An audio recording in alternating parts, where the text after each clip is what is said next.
Yeah. What up, though? What's popping? What's happening? What's going on? You're back in the lab with your favorite neighbor, your man, Mark Nash. He is I am here. Another great episode of Breaking Beats. I ain't even going to hold you, man. We got a good episode planned for you, and you going to love it. So I just want to tell you thank you for allowing me the opportunity to entertain you this evening. Hopefully you will be entertained. Like I said, man, I got a lot of good topics up here, and I want to go and knock these topics out because I want to make some of these into some clips so you guys can better consume the content throughout the week. Because like I said, man, I got a busy day tomorrow, so I can't even be up here all night tonight. So we'll run through these topics. I will have the link out there. We'll have the phone number out there, but we got to keep it moving tonight, man. All right? So without further ado, let's run this damn intro. Let me blast this link out. Let everybody know we live. Let's get this room populated. It's your man Martin Nash Breaking Beats. Let's get it, baby. Let's start the show. This is my passion. This is what I love to do. But some days, sometimes, I'm just like you, man. I hate this job. Damn, I hate this job. Damn, I hate this job. Damn, I hate my job. Damn, I hate this job. I'm just like you. Damn, I hate this job. Man, I hate this job.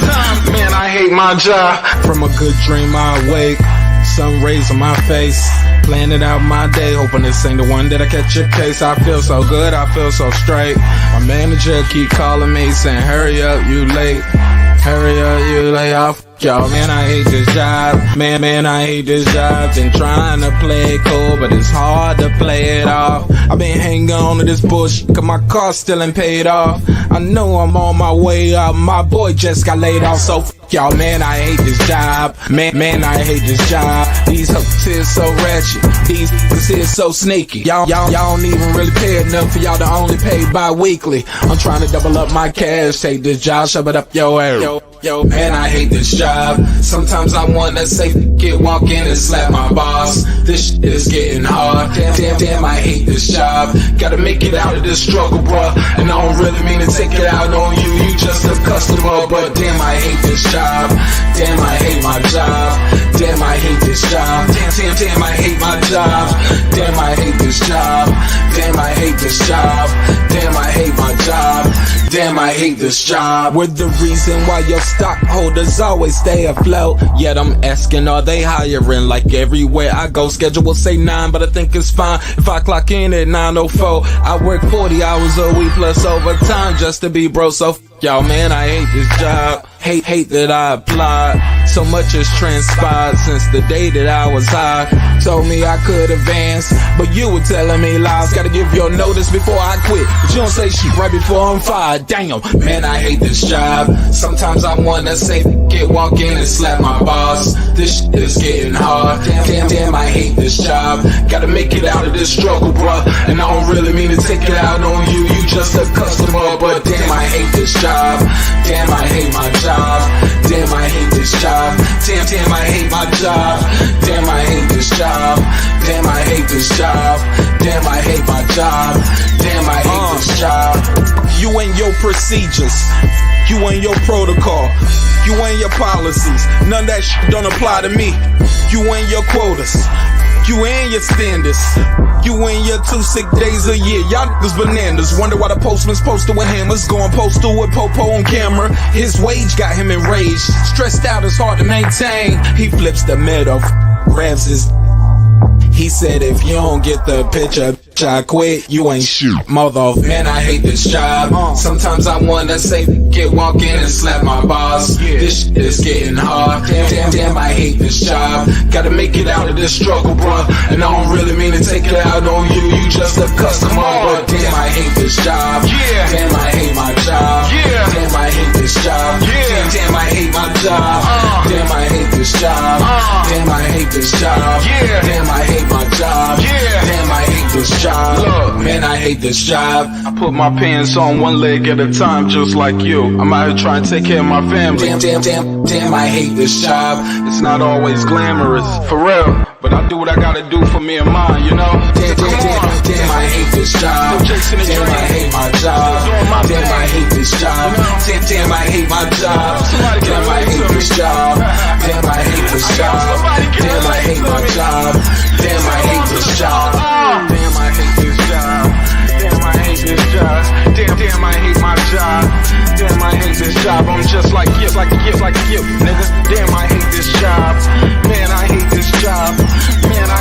my job.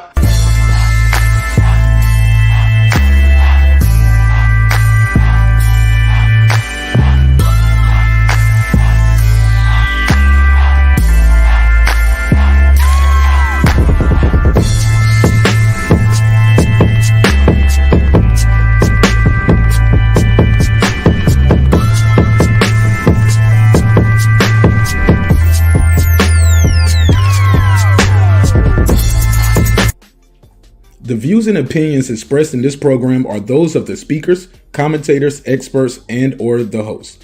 They do not explicitly nor necessarily reflect nor represent the channel's policy or the views held by the channel or broadcaster. The broadcaster or its channel cannot be held accountable for all or any views expressed during the program. Basically, if I didn't say it, don't come for me. You come for the person who said it. And please don't sue me for somebody else's words. With that said, let's start the show, motherfucker.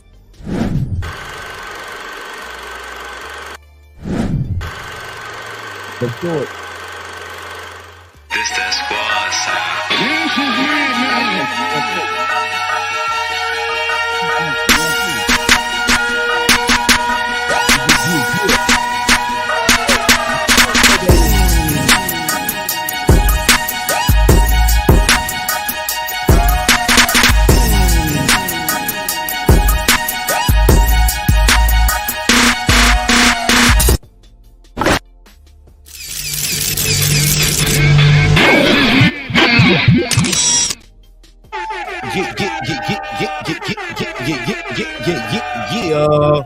What up, though? What's popping? What's happening? What's going on? You're back in the lab with your favorite neighbor, your man, Mark Nash. He is I am he. Another great episode of Breaking Beats. Y'all already know what this is. We break down business, entertainment, art, technology, sports, and anything else you and I feel like talking about. It is a hip-hop political sports show with a comedy twist. We like to let the jokes fly. You know why. Life is serious enough. Like I told you, man, we got a lot of good topics on the docket. I'm going to just jump right into them. Shout out to everybody who's here early, and shout out to the people who will see the playback. Shout out to everybody who's already signed up for the Patreon. Shout out to the Patreon. And everybody who's already signed up. Got a new episode that I recorded today with clips. It's about 2 hours long, man. Clips was all over the place, but it was a damn good episode. I'm actually going to take little segments of that and put some of that out as well throughout the week or weekend. But or maybe not. But it's a damn good Patreon episode. It's going to drop tomorrow morning. Well, today now, if you're on the East Coast, it's going to drop today at 7 a.m. So you guys got some more content coming your way soon. So shout out to everybody who's part of the Patreon. Definitely going to stay active over there. All right, y'all ready to have a good time? Say yeah. Go ahead. I know you might be by yourself. You might be in the car, might be at work, wherever you at. Come on, let me give it to me. Yeah. Yeah, nigga. Nigga got hit with the stuck with the Oh yeah, we about to get it in. Y'all ready? Shout out to Scarlett. All right. Let's take it from the top. Does Bud Crawford? Oh, let me put my Terence Bud Crawford back in the news again. Since we did that last video talking about this Terence Crawford, being stripped, as you know, Terence Crawford took to his IG and expressed his frustration with fans seemingly not to still give him his damn credit. Seems like they still don't want to give the man his damn credit for his victory. That Errol Spence was the shell of himself, this, that, and the third. He couldn't beat this version of, he couldn't beat the old version of Spence. We can put a case on that. Because we saw the old version of Spence was the drunk version of Spence. I'm just saying. That ain't me trying to pick on the man. I'm just saying. I mean, like, he admitted it, right? The one thing about Errol Spence that I don't like about him is that sometimes he be drunk. Yeah. I see him drink a little bit. Yeah, just a little bit. It's funny, whenever I talk to Spence fans, they get so mad whenever I play that clip or talk about Spence drinking. They be like, well, Mark Nash, you drink too? Like, nigga, I ain't about to fight pound for pound the best fighter in the world. I can have a little drink. Jerry Terrataska, what up? Mr. Paz, I see you. Shout out to Lisa Bell. She never fails. Food Revolution, AK Foodie with the beauty. See my boy Brent Reaper in here. Mr. Paz, my lad. All right, man, we're gonna have a good one. All right, so let's jump right into this. I'm gonna do my little rant, and I'm gonna just keep it moving. Oh, no, I got a little clip to play. Plug in my device. I got a little clip for y'all. Here's my thing. Does Terence Crawford need boost Ennis? Some would say Terence Crawford don't need nobody. His legacy is solidified. He can do what he want to do. Right? At this point of his career. That's what his trainer, Brian Bomac McIntyre, had to say earlier. Let me play some of this. But Bomac is like, he got, wherever Fight Hype is interviewing him at, he got a lot of background noise, a lot of copyrighted music, but I will do my best to try to articulate what he's saying for if it's hard for you to digest it. Okay, here we go. All right, so boom, let me share the screen so y'all know what I mean when I say these things. And we can get this audio popping. I need you.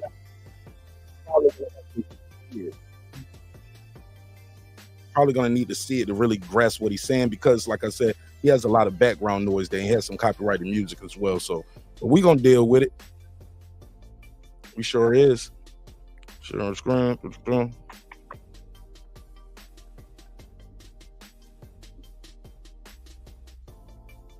Boom, got you right here. All right, so let me take this graphic off the screen and show this handsome face my mama and my daddy gave me. Boom. All right, so let's react to this, and then I'll come back with some commentary. And like I said, I'm gonna be moving, going on to the next topic. If you want to call in when I get to the topic or a certain topic that you want to talk about, that's cool. But other than that, I'll be rolling right through them. All right, so Brian Bomac McIntyre. This is Bomac, and this is what he had to say. Again, this footage is courtesy. Let me click that like button. This footage is courtesy of fighthype.com. You go to fighthype.com or go to their YouTube channel to see the whole video. I'm not going to play the whole thing in its entirety. I'm only going to play what I need for commentary reasons for this video. Let's move. I won't harp on it, but how did it feel going from? He's going to talk about him going to jail, all of that stuff, being trainer of the year, things like that. He worked out for the best. Now, you know, I got to get your thoughts on what you think. Here we go. It's kind of biased how they treat Terence, and kind of fucked up with shit, but you know, we accomplished what we need to accomplish. You know, got that undisputed. He said we accomplished what we need to accomplish. We got the undisputed. Y'all stay with me. I'm just trying to stay alive. Title and 47 Supreme. Now they can't take that away from me. They take everything else. They can't take that. That's it. History being made. You mentioned, bias against Terence and how quickly they stripped him. When you got, we won't name names, but you got this guy holding on to him for 3 years. Yep. My problem with Sean Zattel is, okay, I'm gonna let him finish. This guy doesn't have to fight as mandatory. Right. This guy can move up and still keep the belts. Right. Why do you? The IBF rule, though, is about after you win it, your first fight needs to be your mandatory. So that doesn't apply to some of the examples that they're mentioning there.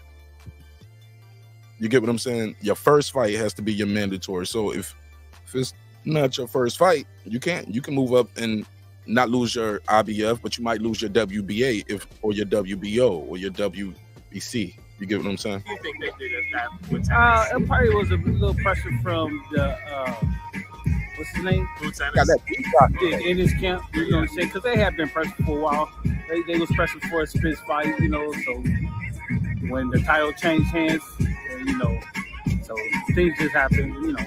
That's how it is, man. You know, we cool. We got what we need. He said we cool. We got what we need. He said they was probably pressing him. The boots in his camp. Let's go. You know, I understand Terence, like, from his point of view, there's nothing in it for him with a Boots fight. But, you know, I feel like that is a good-ass fight. Now, I get why Terence wouldn't be interested. He has never been a world champion, all that. What's your thoughts on all that, though, Crawford and Boots? Yeah, he don't bring nothing to the table, man. You know, Terence is at the stage now in his career to where... Whoa, he said he don't bring nothing to the table.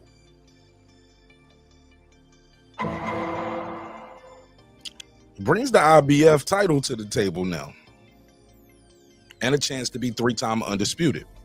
He can pick and choose what he wants to do. If he don't want to fight Boots because Boots doesn't bring anything to the table, hey, that's what he chose to do. You know, I'm gonna ride with it, and if anybody don't ride with it, I wouldn't give a damn. And I'm sure he don't need it. Is he the best welterweight not named Terence Crawford, in your opinion? There's some good welterweights out there that could probably give him a run for his money, but they just haven't been discovered. He said some good welterweights that can give him a run for his money. They just have not been discovered yet. So it brings me back to the topic of the docket, the question of the night. Does Terence Crawford need Jaron Boots Ennis? Let me break it down. Let me start off with the simplest answer up front. No. Terence Crawford ticket to the Hall of Fame has already been stamped and booked. And ain't nothing you, or them hating ass niggas that click dislike before I even started the show tonight. Like, nigga, how you click dislike before I even start? But whatever. Yeah, man, ain't nothing you gonna be able to do about it, dog. Like, the guy's ticket to the Hall of Fame is stamped, it's booked. You get what I'm saying? But Jaron Boots Ennis does have something to bring to the table. I gotta agree with my good brother Brim Reap out there. When we first started talking about this, the first night it came up that Terence Crawford would be stripped or had been stripped of his IBF, we were all over here saying, hey, this might be a little gift in disguise. Now, granted, Jaron Boots Ennis doesn't bring the payday that Terence Crawford probably wants, right? Shout out to Lil Jessica, I see you. KG, what up? He doesn't bring the payday that Terence Crawford wants, or some would say he deserves after putting on that performance against Errol Spence Jr. But let me explain this. He brings that third undisputed. He brings a chance at history. Again, he will be a two-time undisputed at 147, undisputed at 140. I mean, he'll be pushing back that little history, putting back that little notch on history, on the history book a little bit further. It's going to be a long time before you see somebody do some of the things you're seeing this guy Terence Crawford doing in his boxing ring. But I hear some fans are getting frustrated with Terence Crawford. Some Terence Crawford fans, alleged, right? They say they was Terence Crawford fans. I was like, nigga, where you been? I never heard of you. It never heard of it. Fuck you been the last 5 years? This nigga, you, bruh. It never heard of it. But you can have that. They ain't even what we mad at. We mad at the fact that all of a sudden people are saying Boots is the new king. Bruh. How? I want to hear that. And y'all know I like Boots. But how is he the new king? Hasn't even defended the title once. That's cap. He hasn't even defended the title one time, and people are saying, yeah, we got a new king in the division. Now, I like Boots. Y'all know I fuck with Boots. Just when I thought I was out, they pulled me back in. Seems like it's like people need a nemesis for Terence Crawford. They need him to, they looking for somebody that can beat this guy. Can Boots do it? I don't know.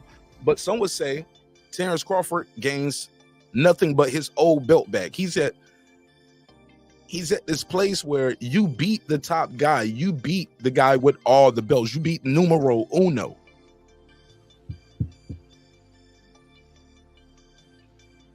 And people still don't want to give you respect. People still doubting your greatness. So let's just say, for the sake of arguments, he does fight a Jaron Boots Ennis, becomes a two-time undisputed at welterweight, three-time undisputed overall. Some would say Boots Ennis wasn't proven. He didn't have any experience. He was too young. Remember how they said with Mayweather? When he fought Canelo, Canelo was too young, 2 grand. Like, nigga had about 40 fights. Nah, he was too young. 2 grand was like, he been fighting since he was 14, bro. Got 40 fights. Grown ass man. He was a 10-year pro or something like that at that point. Nah, he was too young. I digress for this first part right here. Let's go to the calls. 646, you in the mix. Tell them your name, where you from. Hey, it's Unbiased Fan Brim, New Haven, Connecticut. Just want to make a quick little point with you real quick so other callers can get in. How you doing, though, this wonderful evening/morning? Man, I'm always good, even when it's bad, my brother. I heard that, brother. I heard that. Can you hear me? Yes, sir. You got the floor. Go ahead. Okay. In regards to, since you were talking about Boots and Bud, you know, and I told you about my little theory and all that, there was one thing that was pointed out, and I saw somebody's opinion about this, and then I started to think about it, and I said, you know what? This person actually is right. And this is the only thing I would say when it comes to Terence Crawford, the only pushback I would give him. And I commented to what he said about how, you know, people are rallying around Boots that were Spence fans, right? You know how he says that Boots brings nothing to the table?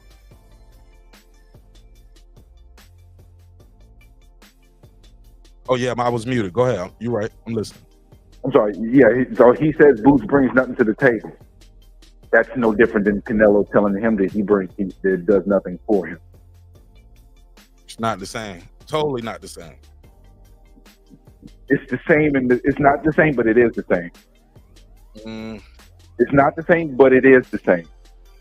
It's not the same because of his accomplishments and what he's done compared to Boots. But the essence of it is the same. She would be my aunt. It can't be. Both things can't be true. No. See, this is where I got to give you some pushback, bro. This is where look. If Canelo can tell Bud that he gains nothing from fighting him, it's no different than Bud telling Boots that he does nothing for him, even though they're in different positions. But the premise of it is the same. I have to agree with that. That the premise is the same. Tell me why. Don't just repeat the talking point. Tell me why the premise is the same. Break it down. Well, okay, I mean, Canelo says that if he fights Bud, he'll get no credit, right? And such and so forth. For what reason? Reason? But like, break it down. For what reason? Because he's bringing the guys coming up from 147. So he says, if I beat him, I'm beating a super duper smaller guy, even smaller, considered smaller than Charlo, right? Okay. Even though this is not the point. These are these things that we're talking about is actually not the point. But I understand you asking about this and telling me to expound on it. But I need that. Yeah, because we need to know why that's the same. So far, that's not because the same. Slow down. Let's take them one by one. So far, that's not the same because Boots Crawford wouldn't be fighting a guy coming up three weight classes. But you see, that's not the point. That's the thing you're forgetting. That's not the point. Tell me the point. It's not that we know the circumstances are not going to be the exact same, but the premise is the same. No. It's not the same. That's what I'm telling you. It's not the same. You can't just say it's the same. The premise is the same. Break it down. Tell me why it's the same. I mean, because Canelo is telling Bud the same thing Bud is telling Boots. Hold up. The wording is the same, but the premise is totally different. And I'm going to tell you why. One, okay, I'm listening. First of all, Terence Crawford is a 3-division champion, 3-time lineal. That means every time he beat the guy there, he beat the top guy. The way you get lineal is number 1 versus 2. He did that 3 times. Boots ain't never did that. Terence Crawford. Okay, we already know. We do know that, but this is why hold up. Go for it. I thought you was going to, if you can't tell me why it's not the same, why it's the same, I was going to tell you why it was different. See, you're going based off what their accomplishments is, but I'm basing it off just the sole premise of I'm saying I'm not going to fight this guy because this guy is not going to do it for me. It doesn't do anything for me. That's the same premise. It is the same premise. It may the circumstances are not the exact same, but the premise is the same. No, the wording is the same, but I can name a whole list of things that's different between Terence Crawford and Boots fighting each other. Versus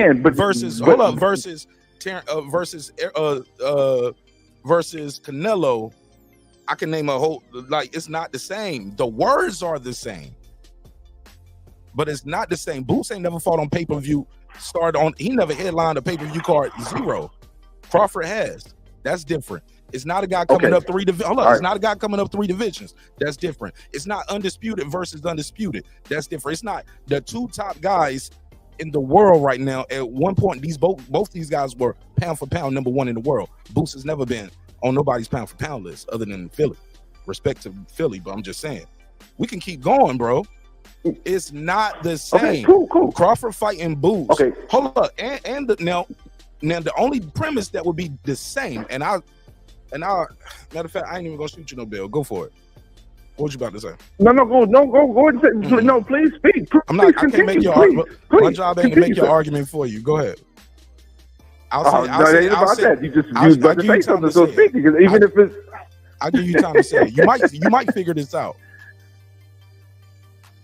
Do the people? Is there a large portion of people who want to see Canelo and Bud fight? Yes. Is there a large portion of people that want to see Boots and Bud fight? No. You're wrong. There is a large portion. Bro, a lot of people, people don't even know Boots like that, bro. A lot of people don't even know Boots, even in the state of Pennsylvania. Okay, amongst core boxing fans, are there people that say, "Hey, I wouldn't mind seeing that"? Core boxing fans are trash, and you already know that. They ain't gonna buy the shit anyway. Oh boy! Can I answer the question? You're giving me you're giving me every alternate point other than actually answering the question. I don't know a lot of core boxing people that want to see Boots and Bud fight. Some people, yes, not enough to move the needle on.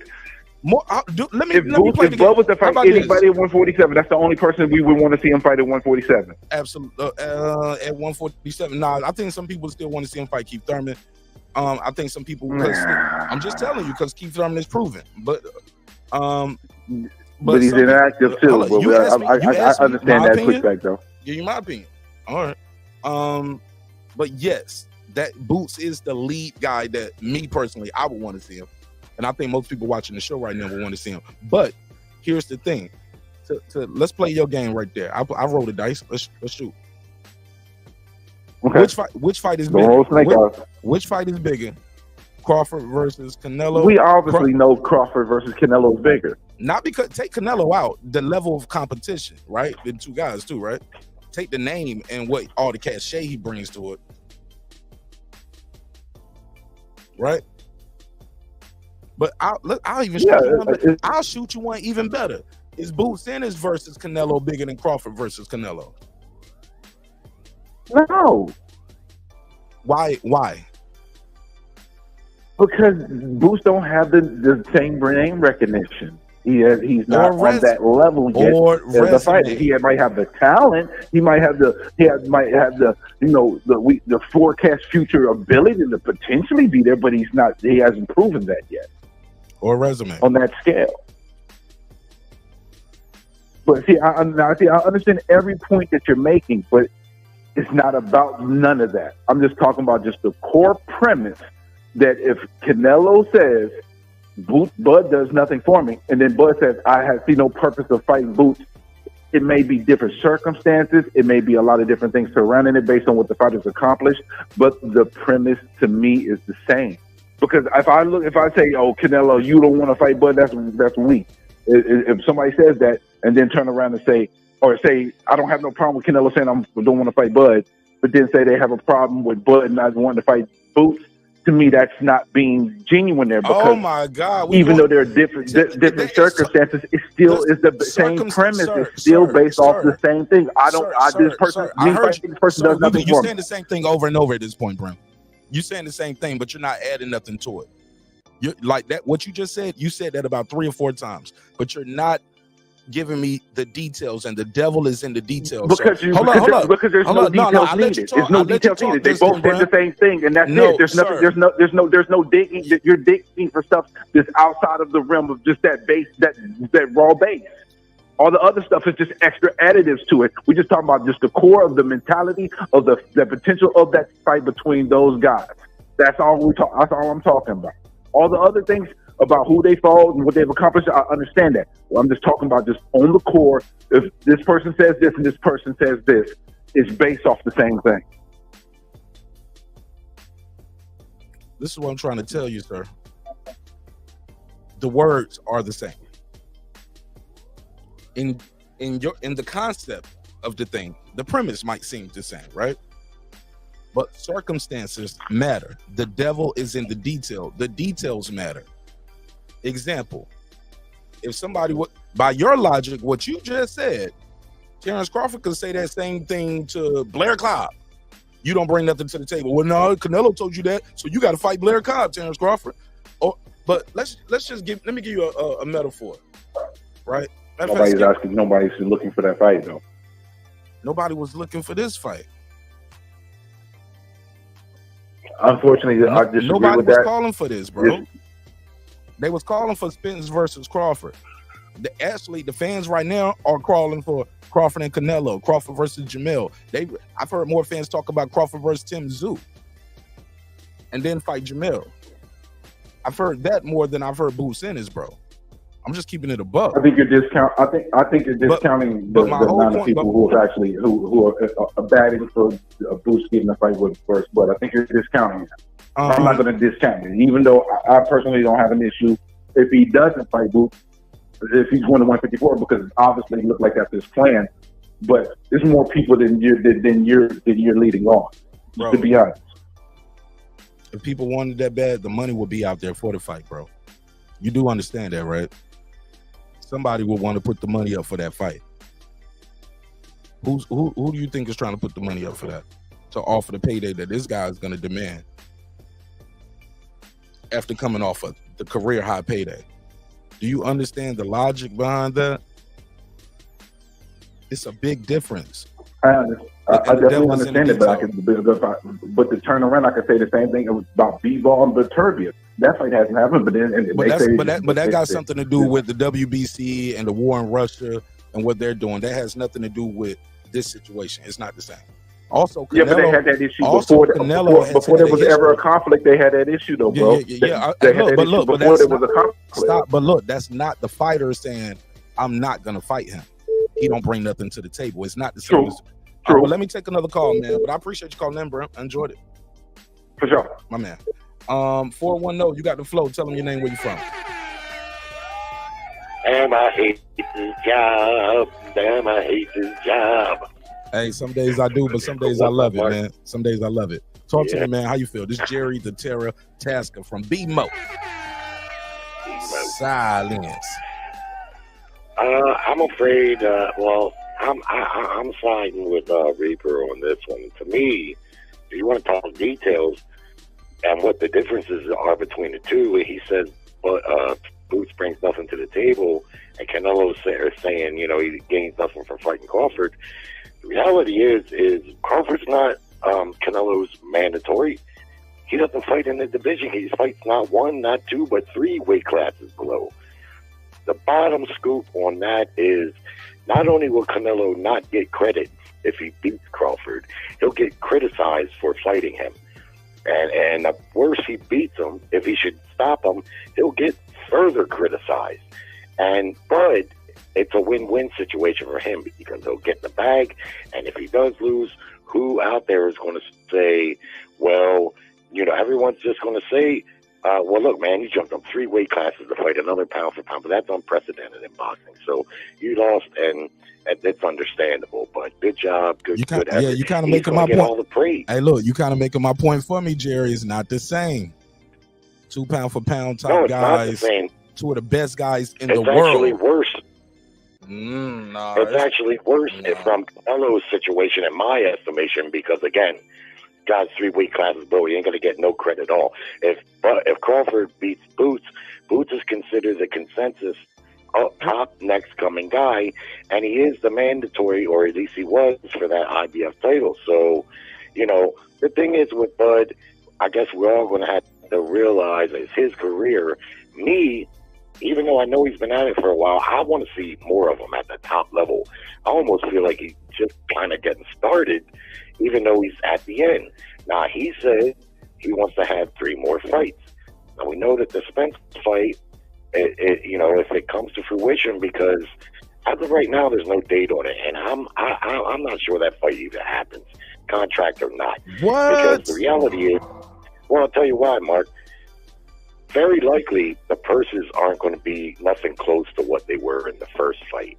And so if they went to Earl and said, look, you can get this rematch, but the purses ain't going to be nothing what they were, because a lot of people don't want to feel like they don't want to see that fight. And I'm sure the people at the PBC and Showtime know that.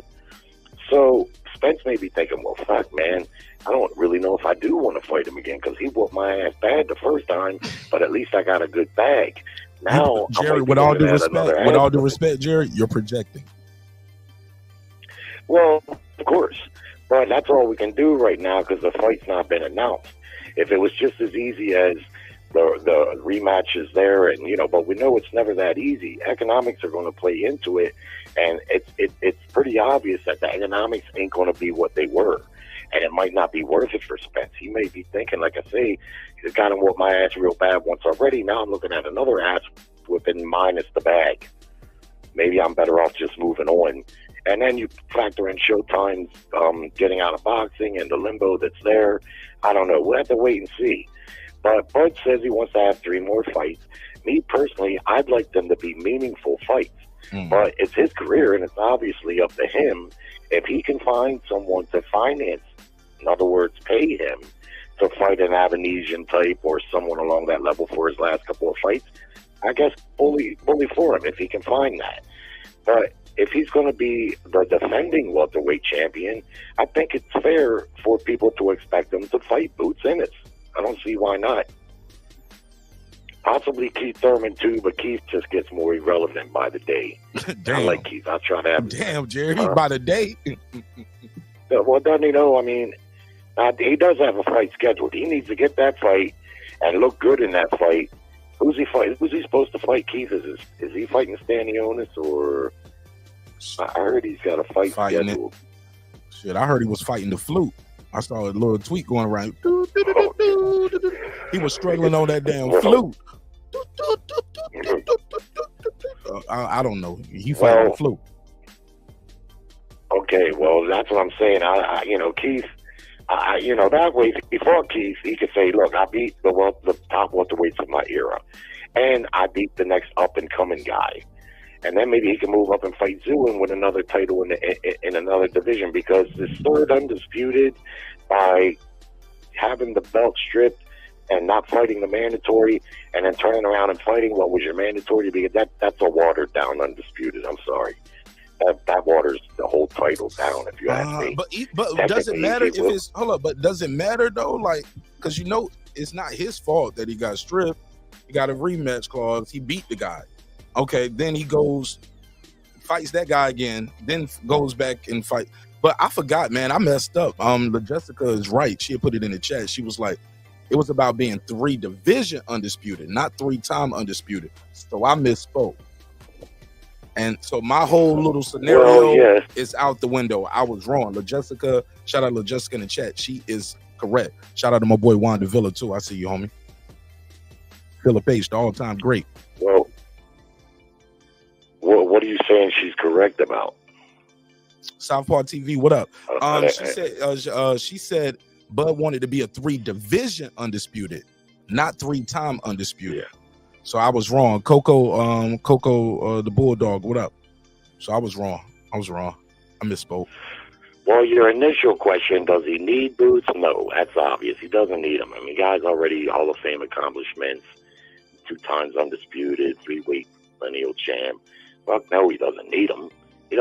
I'm just saying, as a Bud fan, I want to see more of him, and I'd like to see it at the elite level if he's still got it in him. I mean, he is on everyone's top. He's the top guy pound for pound. He got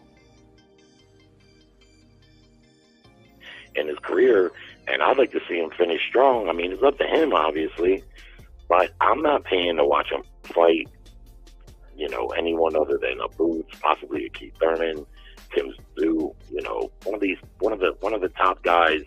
I'll pay for that, but an Avanesian type or something, I don't know. I don't think I would pay for that. All right, fair enough. Would you? I reserve my answer. You talking about Boots? No, I'm talking about Bud. But what you mean, like, as far as him at 154 stand at 147? What you mean fighting the Avanesian type? Would you pay to watch him fight an Avanesian type opponent?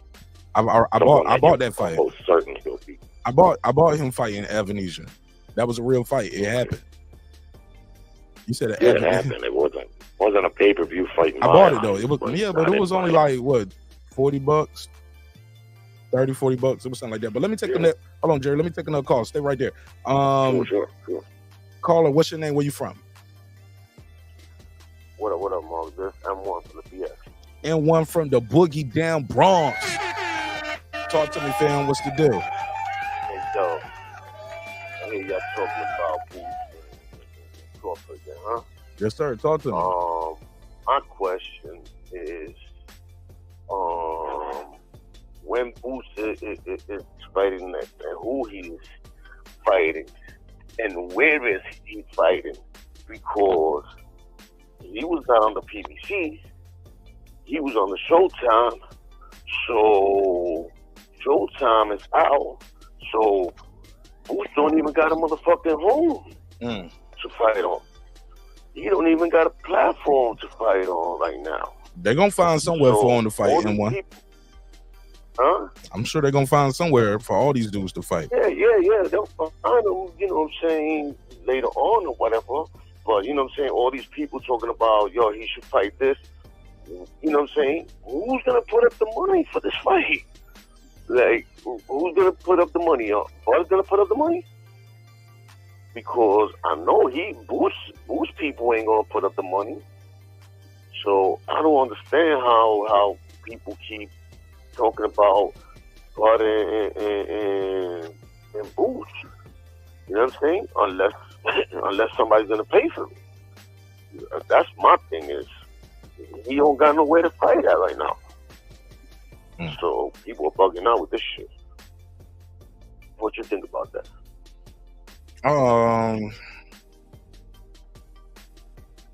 I mean, I get where you're coming from, but I don't think that's a concern right now because I don't think Boots has to defend that till about June. I think it's what I forgot. We discussed it on the show. It's like June 29th or June 25th, something like that.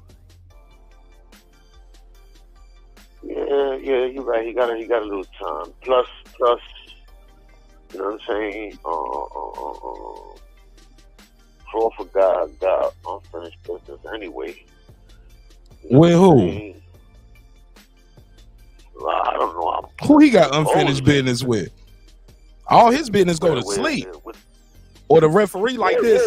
The referee like this. Leave him alone. Don't hit him no more. I'm going to lose my job. The doctor in the corner like, bruh, I ain't going to never be able to come to him. I ain't going to. I'm going to lose my license with you, man. Myself. Yeah, man. I can't let you take no more punishment.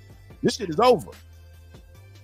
His fights be either them niggas sleep or it's a bunch of hand waving like, no, nigga, no.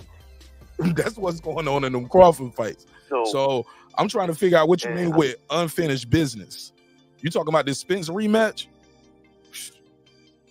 I'm with Jerry, man.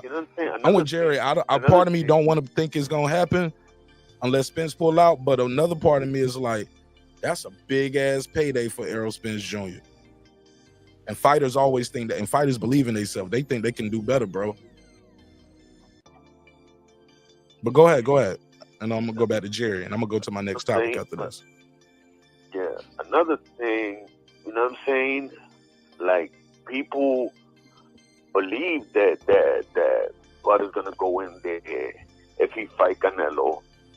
People believe that he's going to go in there and he's either going to try to win or he's going to get knocked out or he's going to win.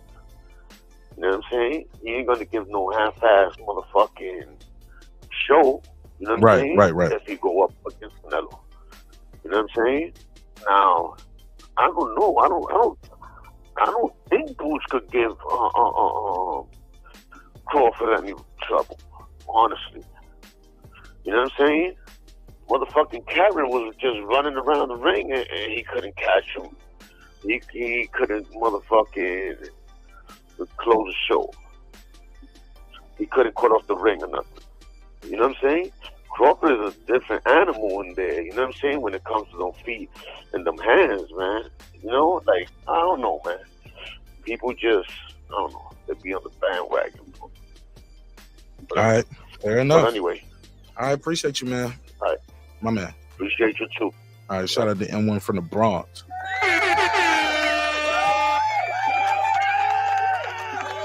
Go ahead, Jerry. You still there? Yeah, someone mentioned in the chat, I don't know if it was Lisa or Fruity, that Canelo didn't get criticized for fighting Charlo coming up 2 weight classes. I wouldn't agree with that. He did get criticized for it in certain circles, but I'll admit it might not have been as much criticism as maybe he should have got. But I think partly the reason that is because of Charlo's very his lack of performance in the fight. Kind of that's what stole the storyline a little bit, you know. But in the lead up, he was getting some criticism for it. I know Canelo got a hell of a lot of criticism for bringing up Amir Khan 1 weight class. Did he Everybody care? called him a weight bully. Clearly, he didn't care. He kept doing it. Well, I don't know that he keep doing it. He got criticized for fighting James Kirkland. Remember that? He fought James Kirkland. Yeah, but Kirkland was not that guy. Stop Kirkland it. was a junior middleweight. Kirkland wasn't that dude when Canelo fought him, bro. He had already. No, I didn't say that he was, but he wasn't moving up to weight divisions. You're missing my point, though. I'm talking about the level of opponent that he fought, and versus the level of opponent that was available, and who people were asking him to fight at that time. When he fought Kovalev, after Kovalev was coming off on short notice, and with a weight clause, all those stipulations that he put on Kovalev at 175. Kovalev was the champion in the light point. Heavyweight division. God, Jerry, you missing the point. Well, I'm just pointing out. Hold up, no, Jerry. Jerry, checkmate. Was he the champion or a champion? Well, he had a belt and was coming off of 2 impressive wins, knocking out Yardy with the jab. He went life and death with Yardy. He almost was going himself until Yardy gassed out. There wasn't no virtuoso Yardy performance. got knocked out with a jab. He was exhausted. He got knocked out with the jab. He was just more exhausted than Kovalev, but you know that wasn't no. Kovalev was the champion when Canelo fought him, and he moved up to fight him. Now there's other details, of course. Okay. But here's the thing: regardless of what you my point is, Canelo hold on, bro, Jerry. Said repeatedly, Jerry, not interested in fighting Bud Crawford. Jerry, I think you're missing my point. No, he said anything. He said you never know. He always said maybe, you never know. Boxing, anything can happen. He said the same thing about fighting Usyk. He said, but right now he's not in the plan. Yeah, but Jerry, but my whole point to this though, Jerry, is it's not the same as Boots Ennis and Crawford. It's not the same. But also Canelo. But also that's all I was just trying to say, because you said you agree with Brent, but now you agree with me. But I don't agree with the reasons why it's not the same. I said why I think it's different because, like I say, he doesn't fight in, but he's not as man. But Jerry, let me say this before I forget, because I keep saying your name over and over again, because I'm trying to get in just to say this one line. And I just want this to be clear. Canelo has never gave a fuck of what people said about his opponents. That's all I want to say, bro. People criticize his Euro tour. He didn't give a fuck. He kept fighting them. People criticized the Kovalev jump up. Hey, look, before he lost to Bivol, people were saying that was a cherry pick, and they was criticizing that until he went up there and lost. You get what I'm saying? Criticized it. Like people maybe some uneducated boxing fans was criticizing that because they didn't realize Bivol was an undefeated champion. But I'm going to go with what Canelo has said himself. I will not get credit for beating him. So that tells me he does care. And the worst case scenario is if he loses to him, he might as well just go ahead and just retire, because he'll be the laughing stock of. That's a major mark on his legacy to lose to a fighter 3 weight divisions below. And as good as Bud Crawford is, he could possibly pull that off. I wouldn't bet on him. I would pick Canelo in the fight. You know how I feel about weight. The fact that you say Bud can probably pull that off, Jerry. That's why Canelo would get credit. No, he won't get credit. I refuse. What if it's two? Okay, well, let's say it's two. He'll get criticized. Jerry, let's say it's 2 weight classes. Let's say Bud goes up to 154, have a fight at 154, becomes a champion there, and then he challenges Canelo. Would that be different? Would he get credit? I think it would. Yeah. Okay. I think it will be a little bit different, and that's what I'd like to see Bud do. I'd like to see him use his WBO belt to fight Tim Tszyu. If he can beat Tim Tszyu, he's a 3-weight division champion, adding to his accolades. Four. Then That would he be can 4. use that same belt. 4. Or 4, rather. Yeah. 4. Then he can use that same belt to petition to fight Janabek if he's the champion at the time at 160. And then that will build major interest for the fight with Canelo and probably give Canelo a little more incentive to say, well, this guy was a welterweight, but he's not now. He's moved up. He's beaten the champions in the other divisions, and he maybe earned this fight, and the fight would be so much bigger then. As it stands right now, Bud jumping 3 to fight Canelo, from what I'm hearing from Canelo consistently, he's not interested in that. So the question for me then becomes, what does Bud do from here? What, as boxing fans, do we want from him, or do we expect anything further from him? Or what you posed in the beginning, should he need to do more? He doesn't have to for his legacy's sake. We know that. But from a different perspective, as from a fan's perspective, if he's going to continue to fight, he's at the top of the pound list. Is it unfair to ask him, Canelo gets heat because he hasn't fought Benavidez? Tyson Fury gets heat because he hasn't fought Usyk. Do we just leave Bud alone and say, he's done enough now, he can just, that's it, we don't expect anything more? I don't know. If he can get someone, like the other guy said, if he can get someone to pay for the fights, so let's say he fights Spence again, and then he fights 2 more times, but he just wants to handpick those opponents or fight like in his hometown or something just to in his career. I mean, bully to him. If he can get someone to pay him the money that he wants, I guess that's fine. It ain't like he hasn't made a mark in boxing. He certainly has. I'd just like to see a little bit more of him. I'd like to see him finish strong, personally. That's all. Okay, fair enough. We can table it there. I appreciate you, Jaron. I'm going to my next topic, man. All right, Mark. Appreciate you. Thanks for calling in. Thanks for taking the call. My man. All right. Sometimes you just gotta digress, Sometimes you just gotta fall back and let them have it, even if you disagree. All right. But some of the things Jerry said I can agree to and I can relate to. And some things I'm like, never heard of it. Never heard of it. But to each his own. You know what I'm saying? We ain't gotta argue about your opinion. What up, Your opinion is your opinion. We're not gonna continue to go back and forth about what my opinion is, right? My opinion is the fact. All right, so look, let's go to this next topic. Shakur Stevenson goes off on the reporters, man. I saw this clip going around and I was like, yo, homie kind of going in right here. Now, I'm gonna play this clip and I want us to react to it. And I want you guys to tell me, do you like this energy from Shakur? Is it good for where he's at in his career? Because boxing is small, right? And let's keep it a buck. Boxing kind of lives on YouTube. You don't go to ESPN and get your 24/7 boxing all day. The UK channels, they're not 24-hour boxing all day, and you getting all these live updates like that. We see a lot of UK dudes over here on the American shit more than anything. I'm just saying, just keep it a buck, If you know, you know. But you can have that. That ain't even what I'm mad at. Shakur Stevenson goes off on the media, especially boxing media. Now, I don't know if this him cutting weight. A lot of guys get grumpy when they cutting weight and things like that. Shout out to fighthype.com. You can check them out to see this full interview. I'm gonna skip through to the part that I thought was key. But actually, he starts off a little grumpy. The guy asked him about Haney, asked him a question. He was like, man, you keep asking me about Haney. You love Haney. But let's hear it. 25% fight to Haney because he would have accepted 10%. Cambosis, Frank, and Yo, I ain't gonna lie, you love Devin, my guy.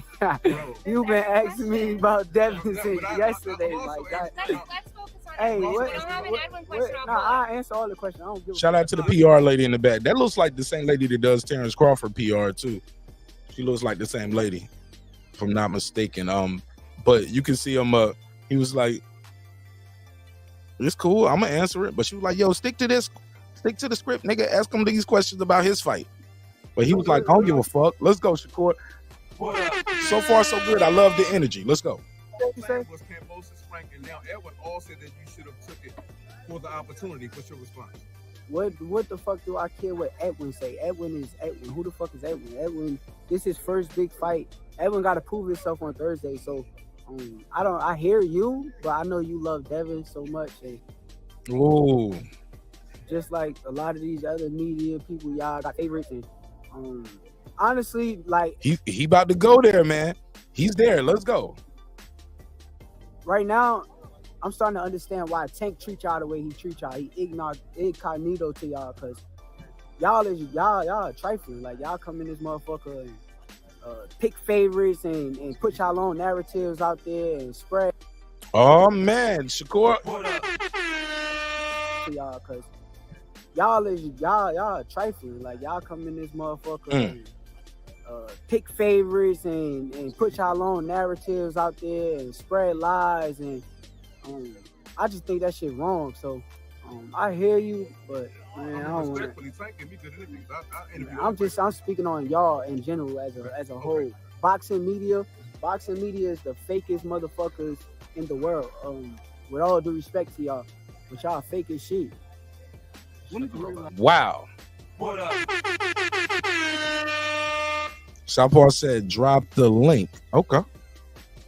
You want to get your bars off? Cool. No problem.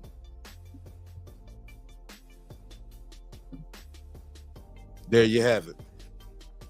All right. So Shakur is going off on the boxing media. Let me say this real quick, man. How do y'all feel about this? Some people going to say, hey, yeah, I like he talking this shit. But my question for y'all is pretty simple. Is it bad for like a young and up and coming athlete such as Shakur Stevenson, to kind of like pigeonhole himself this way? Do you think he's pigeonholing? Or maybe I'm tripping. Maybe he's not. You know what I'm saying? Does this help his image? Is he going like, I'm tapping the button. Is he playing heel? Is he playing the bad guy? Do you like the bad guy role for Shakur Stevenson? Or is it some of you guys are saying, shit, he ain't playing the bad guy, Martin Nash. He's speaking facts. He's speaking facts. You know it and I know it. He's speaking facts. He said boxing media, some of the fakest motherfuckers out here. You guys come in, y'all pick y'all had y'all favorites, and then y'all be putting out y'all own narratives. I see why Tank treats y'all the way he does. Why he's incognito with y'all. Y'all be on some bullshit. Is he right? Someone say he is. Let's see who this is. Let's see who's knocking at the door. Yo, Mark Nash, salute, brother. What's up, my man? Who is this? Nah, this Puto Sura's nephew, man. It's that's my uncle. Go for it, man. Go for it. 2 minutes on the clock. Oh, I got a time limit. So what was the topic? I'm not really. I don't know you, bro. I'm not really familiar with you, bro. And I don't know what you're about to do. And you're not cammed up, and I don't know what you're about to do. So I got the topic, so I can't be on. What's your name? Okay. Yeah, this sees, bro. This sees. Hey, but when I'm saying this, you got the IBF. You talking about Boots Anderson? You talking about Terence Crawford? Hold on. Unmute your mic. Go ahead. You got the clock. Go ahead. Okay, cool, for sure, man. Appreciate that. So you talking about the Boots Anderson and the Terence Crawford IBF thing? Yeah, man. Right. You gotta understand. Okay, yeah, you gotta understand that Boots Ennis. It's not really his fault, but you gotta understand that Boots Ennis was calling. He was calling the IBF to upgrade him to become full champion status if Terence Crawford wasn't willing to fight him. And we all know that Terence Crawford is kind of locked down on a contract from what Stephen Espinosa was saying. That he is locked down with a contract with Errol Spence, but that contract becomes invalid because that contract hasn't been fulfilled December 31st of 2023. So it comes out of Showtime's hands. Now it becomes, where is that fight going to land, on which network? Now I think it just becomes a new contract totally, bro. So now You can call it reverse it. You can say, okay, so if that's the case, if the contract becomes invalid because the weight issue, then that means that Terence Crawford was approached by the IBF if he wanted to satisfy his mandatory with Boots Ennis. Do you understand what I'm saying? Yeah. So exactly. So he was approached. You're not just going to do if you're in a fighter, and contracts means everything, and legal letters mean absolutely anything. You can't do anything, especially when it comes to business. You can't do anything outside of it when it comes to a legal letter. You have to oblige by that. The Crawford versus Spence thing becomes invalid after the December 31st of 2023. So that means the IBF had to approach Terence Crawford. Do you want to fight Boots Ennis to satisfy your mandatory status? And Terence Crawford must have said no. And he or maybe he didn't say no, but he probably said, I have to fight Errol Spence. One of Correct. those. Yeah. That's according to all the reports. That's what the letter from his lawyer said that the IBF received. That You see what I'm saying, Mark Nash? Yep. But I appreciate Yeah. But I appreciate you, man. Thanks for calling in. For sure, man. I'm trying. Yeah, I'm on the Shakur topic now. I did an hour of that Terence Crawford shit, bro. But I still wanted you to get the call off. For sure. Man, appreciate that. My man. Salute. Where are we at? All right, good call though. Good call. So let me say this, man. Like I said, is it bad for an up-and-coming fighter, young up-and-coming athlete like Shakur Stevenson to go off on the media like that? Boxing media, small, but is he right though? Let's hear it again. Pick favorites, but I know you love Devin so much, and just like a lot of these other media people, y'all got favorites, and honestly, like right now, I'm starting to understand why Tank treats y'all the way he treats y'all. He incognito to y'all because y'all trifling. Like y'all come in this motherfucker and pick favorites and put y'all own narratives out there and spread lies, and I just think that shit wrong. So I hear you, but man, I don't want to. I'm speaking on y'all in general as a whole. Boxing media is the fakest motherfuckers in the world. With all due respect to y'all, but y'all fake as shit. Woo!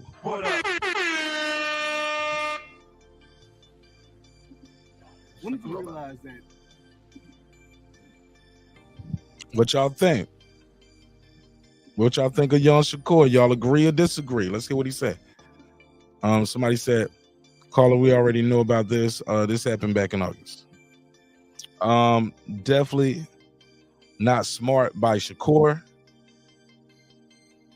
You at a press conference talking about the press bias in general without any specific examples. His youth showed this move doesn't held him at all. Foodie said, boxing historically love that kid. Love that boxing historically loves that kind of energy, but don't mention other fighters when you're making your point. What you mean? Like he shouldn't have said y'all love Devin, or I see why Tank treats y'all the way you do. He do which part? Like the part about the Devin, or the part about Tank, or either one? Somebody said Shakur specifically told them, I'm focused on De Los Santos. Reporters kept bringing up Haney. Yeah, that'll get you frustrated as well. Jerry, possibly, but he is trying to take control of the narrative about him. All right. So, okay, yeah. Brim, that's the last topic. You can see it on the screen right here. 2 topics away. Yeah, Draymond out of control. Draymond out of control. We'll talk about it. I got the video. Southpaw told me to drop the link. Where was you at? Where you at though? All right, let me go to this part right here. It's another part of this interview. Does it go here too? That stop caring about what the Regardless of what I do, they still gonna talk shit. If I go in here and smoke Edwin, they gonna say he was a bum, he wasn't that good. They're gonna talk shit regardless. So I don't give a fuck what anybody else got to say. I think it only matters what I think about myself and the people around me think about me, and I think that's the most important thing. Shakur, with so much. I hear that. I hear that. You can't please everybody, and you don't even need to try. Don't even try to please everybody, because you're not. You'll go insane, man. You will drive yourself insane if you woke up every morning worried about what another motherfucker think about you, what another nigga think you doing in your life. This nigga think you corny. This nigga think you ugly. This nigga think you goofy. This nigga don't think you real. This nigga think you a fraud. This nigga thinks you conceit. Man, who gives a fuck what a nigga got to say about you? That shit ain't gonna stop nothing. That shit ain't gonna stop nothing. You living rent free in another motherfucking head, man. Take joy in that. Let's see who's knocking at the door. Caller, what's your name? Where you from? I mean, you on the panel. What's your name? Where you from? You got a name? I don't even know who this is. Yeah, I got a YouTube channel, Southpaw TV. Okay, what's up, Southpaw? I ain't recognize your avatar, your name. Yeah, you be changing these names. I be thinking it's troll shit, and I be like, let me cover up the screen, kick this motherfucker out of here real quick. No. What up, though? What's up, man? What's poppin', my G? What up? Yeah, I just want to talk about the Devin Haney. Real quick, plug your channel real quick before plug your channel real quick for the people who don't know. Oh yeah, Southpaw TV on YouTube. Southpaw TV. I drop 2 videos a day, one in the morning and one at night for the people in the UK who follow me, because you know UK be. Oh, that's dope. Doing shit, you know what I mean? But yeah, that's grinding, bro. That's work. That's a lot of work. Yeah, I just be editing. Hey, but it's worth it though. You know what I mean? Like, you know, Different topic too, right? Or the same topic, you just do it different ways. Oh no, different topics. I mean, yeah. Live streams, or you you drop a video? No, I do live streams when it's a fight. When it's a fight, I'll do the round by round commentary. But I don't just like, you know, I can't do what you do, bro. Like, you have a lot of patience and shit. I can't go live every day because I feel like, I don't know. I don't know. I don't go live every day. I don't go live every day. I did that. Whenever, you know, I hear you. But I feel like I'm talking to the motherfucking wall. I mean, I feel like I'm talking to myself or something. But when I go on the, like, when I do the live for the fights, you know, I don't mind doing it because I do a whole lot of videos. But what you would say earlier about buddy, Skip. His name is Skip from Dante's Boxing Nation by way of Aki TV. He's a pro Devin Haney media member. He's the one that asked the question. Yup. And Shakur's like, he said, "You love Devin." Yeah. Okay. He's straight pro Devin Haney. I don't know how you feel about the whole Devin thing, but Bill Haney pays a lot of these channels. He tried to pay me one time. I did an interview with Bill Haney. He ain't paid me shit. I'm just letting you know now. I ain't getting nothing. Okay.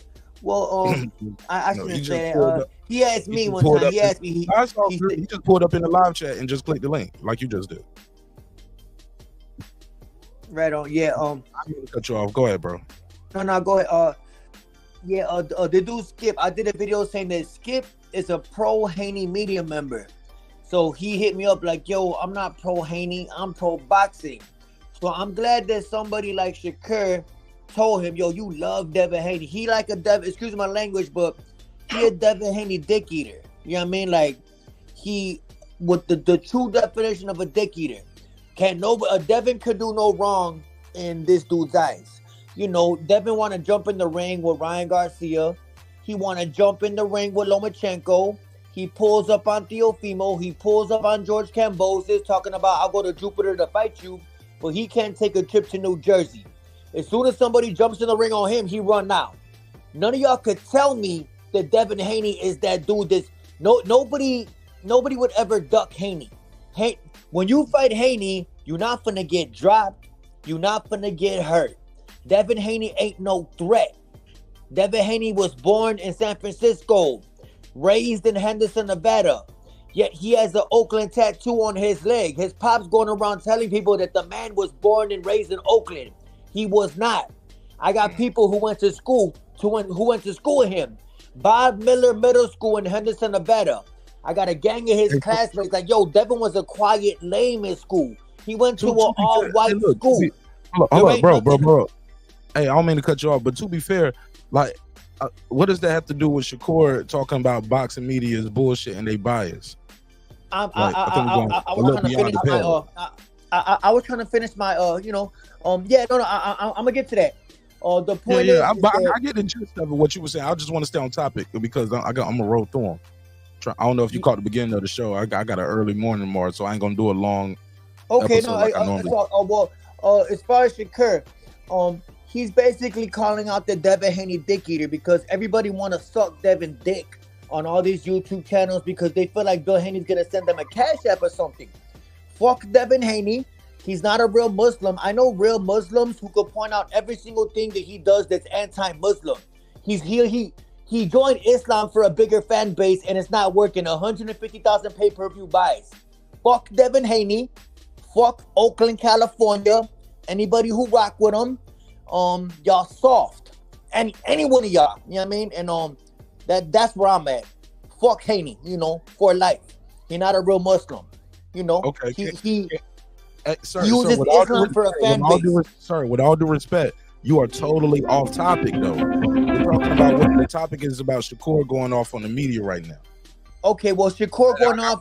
I get where you started at with that guy, and the reporter and all of that, but we going way beyond the pale. Okay, all right. Last but not least, I'm glad Shakur Stevenson said that to dude because dude suck dick for real, But hey, respect to you, bro. Respect to you.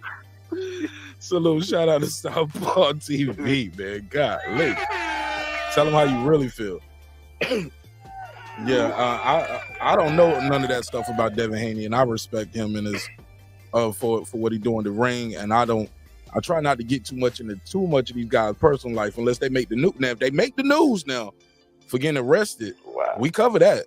But far as like their religion, shit, I know a bunch of Christians out here that be still playing the lottery, smoking weed, having a little sip, and singing a choir on Sunday morning. Shit, I don't fuck the girl on Saturday, and she sung a solo on Sunday. I was like, you on the preacher's mouth, mic with dick on your breath. Like, shame on you, sister.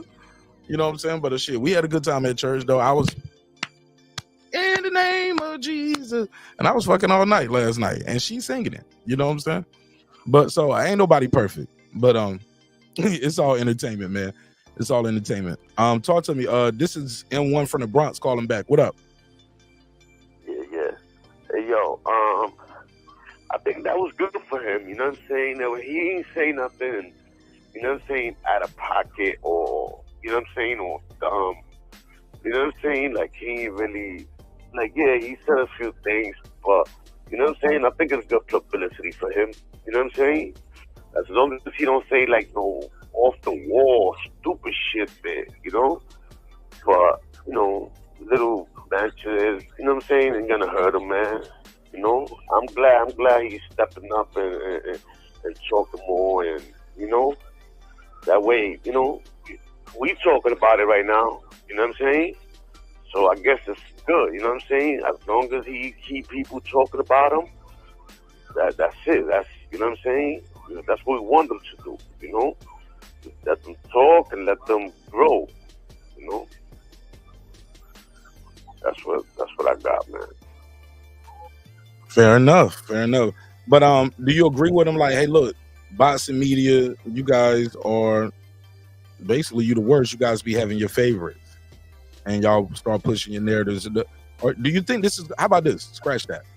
Do you think this is gonna hurt him because he's painting with such a broad brush? These people are gonna be covering. If you saying that, since you know that. Why would you bite the hand, I guess? And you say you are a boxer and you're saying fuck boxing media.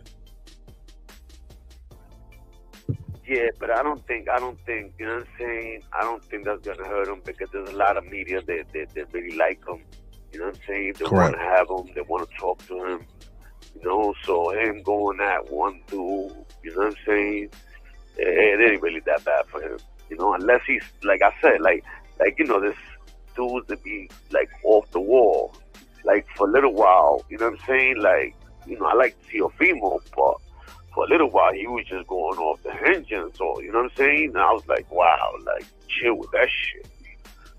You understand what I'm saying? Like, it depends what you say. You know? Right. All right. Well, fair enough, man. I appreciate you calling in, man. Call back in on the next topic. Fuck with me. All right. All right, shout out to N1 from the Boogie Down Bronx. I'll end this one, and we can close this topic off with this, man. First of all, I got a lot of love for all of those dudes. Tank, Devin, and Shakur Stevenson. I think those are the I hate to use this word, but the three kings, right? As some would call them. I think they're all phenomenal talents, man. When I say gifted, man, these guys are gifted. All of these guys too been doing this shit since they was, 6-7 years old. And I do believe they'll all meet up at one point. Even Teofimo, like, I want to see him clash with these guys at 140. So I wish these guys nothing but health, wealth, and prosperity. When it comes to what Shakur Stevenson said, in the words of LeBron James, shit, that's facts. That's facts. Those are facts, man. He's not lying. He's not lying. The dudes definitely had their biases. They definitely have their favorites. And then it's like a whole pile of them. They just all gang up against this one fighter and start creating these weird narratives, feminizing his name and shit like that. I'm like, all right, man, it is what it is. You know what I mean? It's not like the guy did nothing wrong. You know what I'm saying? He's great though. And the guy, and we haven't even seen, I don't think we've seen how great Devin is going to be, Shakur or Tank Davis. We haven't seen the best of these guys yet. That's just my opinion. With that, I digress. And let's go to this next topic.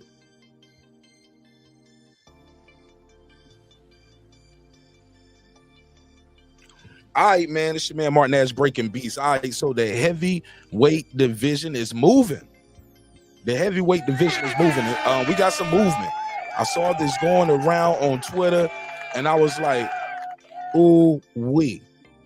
Reports are saying Deontay Wilder, Tyson Fury. I'm sorry, not Deontay Wilder. Yes, Deontay Wilder. Deontay Wilder, Anthony Joshua will be fighting on December the 23rd. Is this it? Let me share the screen. Shout out to everybody who's pulling up. What's up, Toby? Here we go. Anthony Joshua, December the 23rd versus Otto Wallin. How y'all feel about that matchup?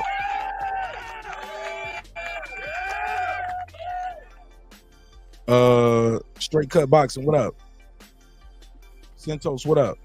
Somebody say, bro, talking to the media is your job. Personal attacks on the media reporters is a losing game in the end.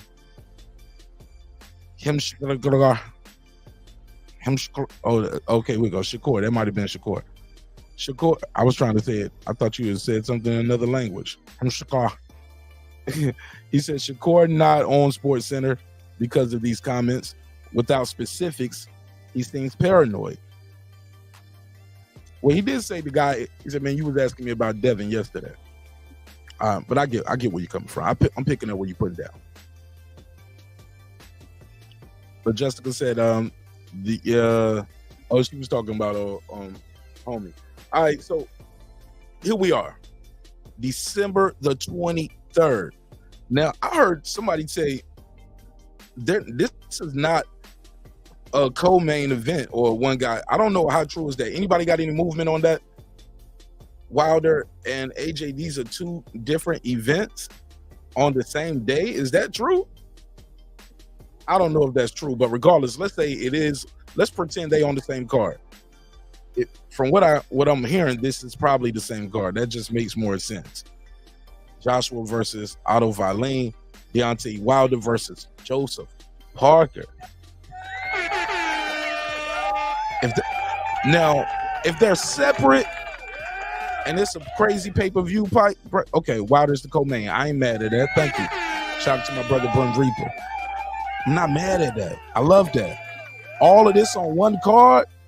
Well, you know, not these two niggas. You know what I'm saying? But that's so what I'm hearing is December the 23rd.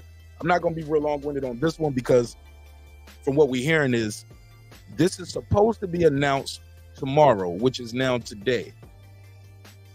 And then Thursday they're gonna announce this one, from what I was hearing. Did anybody hear that too? That's what Twitter boxing is saying, right? That's what we're hearing on Twitter. So I am excited about this fight, and especially if it's setting up for them to fight next. But Wilder and Joshua on the same damn card, man, I'm buying that one. Merry Christmas to me. I'm going to support that event, man. Now, granted, do I wish they were fighting each other? Yes, but does this set that up? Is it a lot of excitement? Like, is it the need to outdo the other opponent? Like, who really brought the fire that night? Man, I'm excited for this shit. Wilder and Joshua on the same card. Get some good competitors, too. Parker can box. Otto Wallin tough as hell, and he can box, too.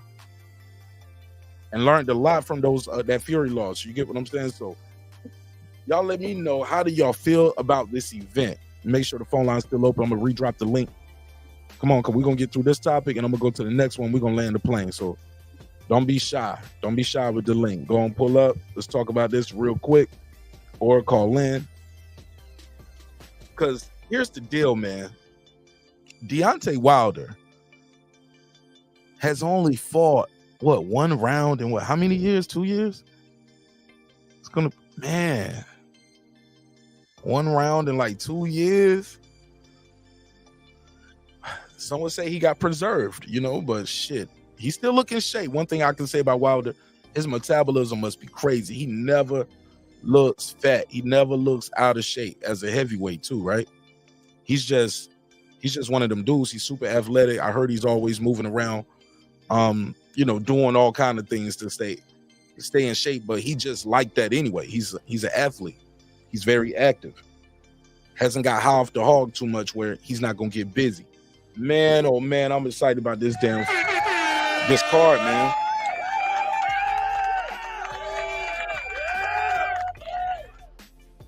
Let's do a survey real quick in the chat. Let me see. This card is definitely gonna be pay-per-view. Are you buying it? Put a B in the chat if you buying it. Put an S in the chat if you're gonna stream this fight. I just want to check the temperature of the room. I just want to know what you guys are thinking. And ladies, are you guys y'all gonna be rolling in the stolo, or are you gonna buy this fight? This is on the same card. I know some of y'all like, man, I want to see them face each other, but they on the same card. I think this is gonna be electric. I think this is gonna be a need to impress and outdo the other person, whoever that may be, whoever you're rooting for. And somebody might lose. I'm gonna just keep it a buck. It's very possible both of these guys could go in there, or not both, but either one of these guys. That would be crazy if they both lost, right? Parker beats Wilder, then Wallin beats Joshua. Like, nigga, what? What do you mean by that? Your back is broken. I would be like, oh shit. But even then, as a fan buying the pay-per-view, I never get mad if the outcome isn't what I wanted. I don't trash the event. Like, I'm like, damn, man, I wanted him to knock him out and went to the cards. Or, man, I wanted him to win, but he got knocked out or got stopped. I don't be like, oh, man, fuck boxing, because shit didn't go my way. That's crazy. But we got some buyers out there, ladies and gentlemen. Unboxed fan Brent Reaper said he's buying it. Shout out to my sister Food Revolution, Foodie with the Beauty. She said she's buying it. Toby Barlett is a buyer. Unboxed fan said Brent Reaper said Martin Nash with Valen Herkovich is on the card as well. What, a vertebrae? I mean, yeah, but shit, they had me at this. I think I got that post on Twitter too, where it's the whole card or the alleged whole card. But I can digress. I'm sure I'll be talking about it, and I'll do an episode about that as well, Brent. If this is announced tomorrow or today, this is supposed to be getting announced today. And they're going to be in the UK for a press conference. Oh man! Oh my God, man! Please, give me the best year box ever, man. This might be the best year box ever. To have these two guys on the card, and shout out to Wilder letting his ego take a back seat, saying, "Nah, I ain't gonna be on that nigga undercard." So shout out to that. 347, talk to me. Hey, yo, that's a fire card, but what is leading up to? Because out of our league, he's lefty, so I don't think that's a fight. You know what I'm saying? For the next fight to be with Wilder. You know what I'm saying? Man, I want to hear that. Man, I don't want to hear that. You bringing me down. A negative Nancy shit. No, so what? But, you know, is it true though? You know what I'm saying? Guys fight guys from different stances all the time, and then they fight the other guy. Before he fought Usyk, that's who I wanted him to fight. Before he fought Usyk, because he was a lefty. You know what I'm saying? I was like, he should fight out of our league and then fight Usyk. That way he could get, you know what I'm saying? But anyway, I'm just saying that, you know, I don't understand, because they should give him a righty if they're gonna fight, you know. But you know, I don't know. I don't want to bust your bubbles. I'm just curious of why they doing that like that. Nigga, you talking about bust my bubble? Yeah, you bringing me down, nigga.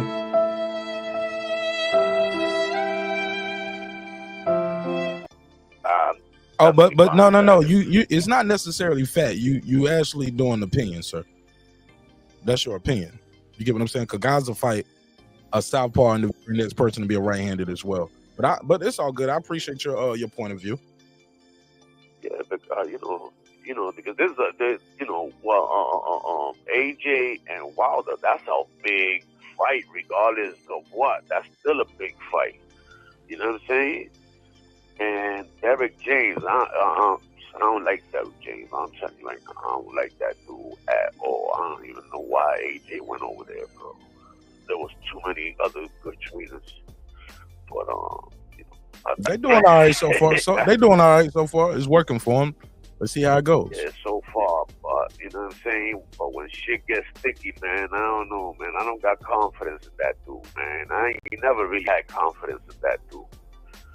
For the longest, I was talking bad about him. You know what I'm saying? Before Earl lost. So, you know.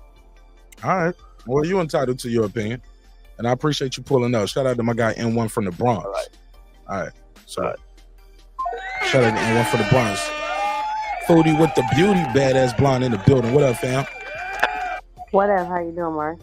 I'm always good, sister, even when it's bad. How you? I'm doing great. Talk to me. What you think of this fight, man? With this card, Wilder versus Parker, Joshua versus Otto Wallin. Man, this is the good fucking card, like especially for the heavyweight division and just for boxing in general, because we need to see stat cards like this. We need to see better. I mean, some people like M1 said that it's not good matchmaking or whatever, but we need to see this type of shit. And then he says it's in Saudi, right? Yeah. Like, see what they have to offer the American public. So maybe more fighters will start going over there and getting their paychecks, upright. We need to see more world boxing. We need to see more American boxers, going abroad and not just staying in America. But yeah, it seems like it's really good. And it just depends on how the Foodie, that mean we ain't gonna go to the fight. We ain't gonna be able to go. We're gonna have to go to Saudi Arabia to go to the fight. Well, my ass can't go to Saudi Arabia anyway because I'm a woman, so. But they ain't worried about us showing up. They can only fit so much in a stadium. They only really care about our pay-per-view dollars anyway. No, but the fans want to go. But the fans want to go to fights. I would love to go to a fight like this. American fans like. I don't think it's only going to just be in Saudi. I'm just saying that's just another option. We need more options in American boxing. This is just another option. Because there's still great fights going on in the UK, and there'll still be good fights going on in America as long as they're matchmaking like this. They can bring it back to America, the rematches, or like the Joshua versus Wilder fight. If that happens, that could be in America. But we need to generate interest. And I think cards like this really generate interest, especially for the heavyweight boxing division. How you see those fights playing out? Do you agree with N1 that it's not leading? You don't see this leading up to them fighting each other? Because I think it's leading up to them fighting each other. I do too. I think that's kind of the whole point why they're pouring so much money into a fight like this and a card like this. Everybody that's involved has been a champion, except for Wallin, or has been, has put on a really good show, and people want to see more. We've been waiting to see Wallin fight again, and him and Joshua fought in the amateurs. I hate bringing up the whole, they did actually fight. It's amateur, so it's kind of like a sparring match to me. Like, it's not like real, but I've been wanting to see them in the ring. Wilder versus what's his name? Joseph Parker. Spider-Man Joseph Parker. That'll be a good fight, but I think Wilder's gonna go in there and wreck him again. But hopefully he's learned a little something. Like, you got to go in there and like box a little bit. You got to show us a little bit more. I know he's at the end of his career, but it don't seem like he's ready to stop. And we want to see all of these fighters continue to fight, but Joseph Parker is not really. He ain't never been a great fighter to me. So, damn, Foodie, tell us how you really feel. I don't really see it. I don't really see it. Lefty, righty, whatever he wanted, whatever he tried to go in there and do with Wilder in the ring. I think Wilder is gonna go in there and just knock his ass out easy. Damn. No, Wilder only got one round in a few years. What's Parker done lately? He fought more than one round in the last 2 years.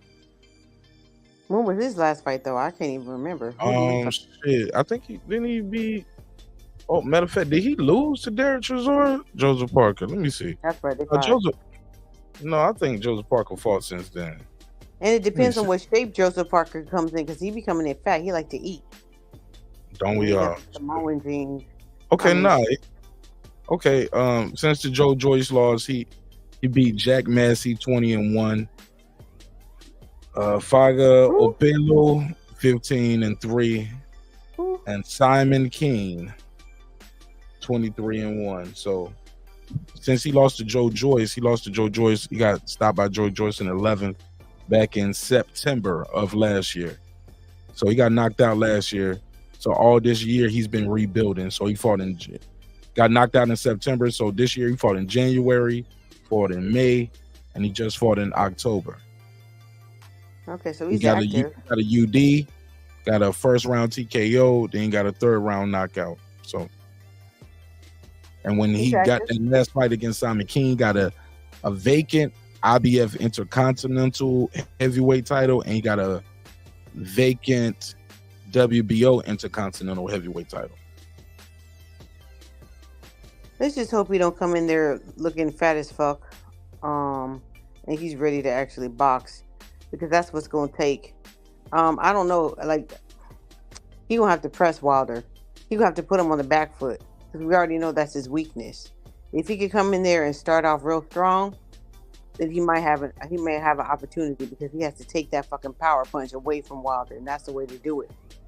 So if he's learned anything from the Fury fights with Wilder, you're going to have to come in there and, like, don't be playing with him. You're going to have to fucking position yourself to just like push his ass back in order for it to even be a real fight. Otherwise, if you just stand there in front of him like so many other boxers, then it's over. It's over real quick. Yeah, and it's probably that's probably how it's gonna end. But we'll see. I'm excited about those fights happening. Shit. You got anything else on that? What you think about AJ and his opponent?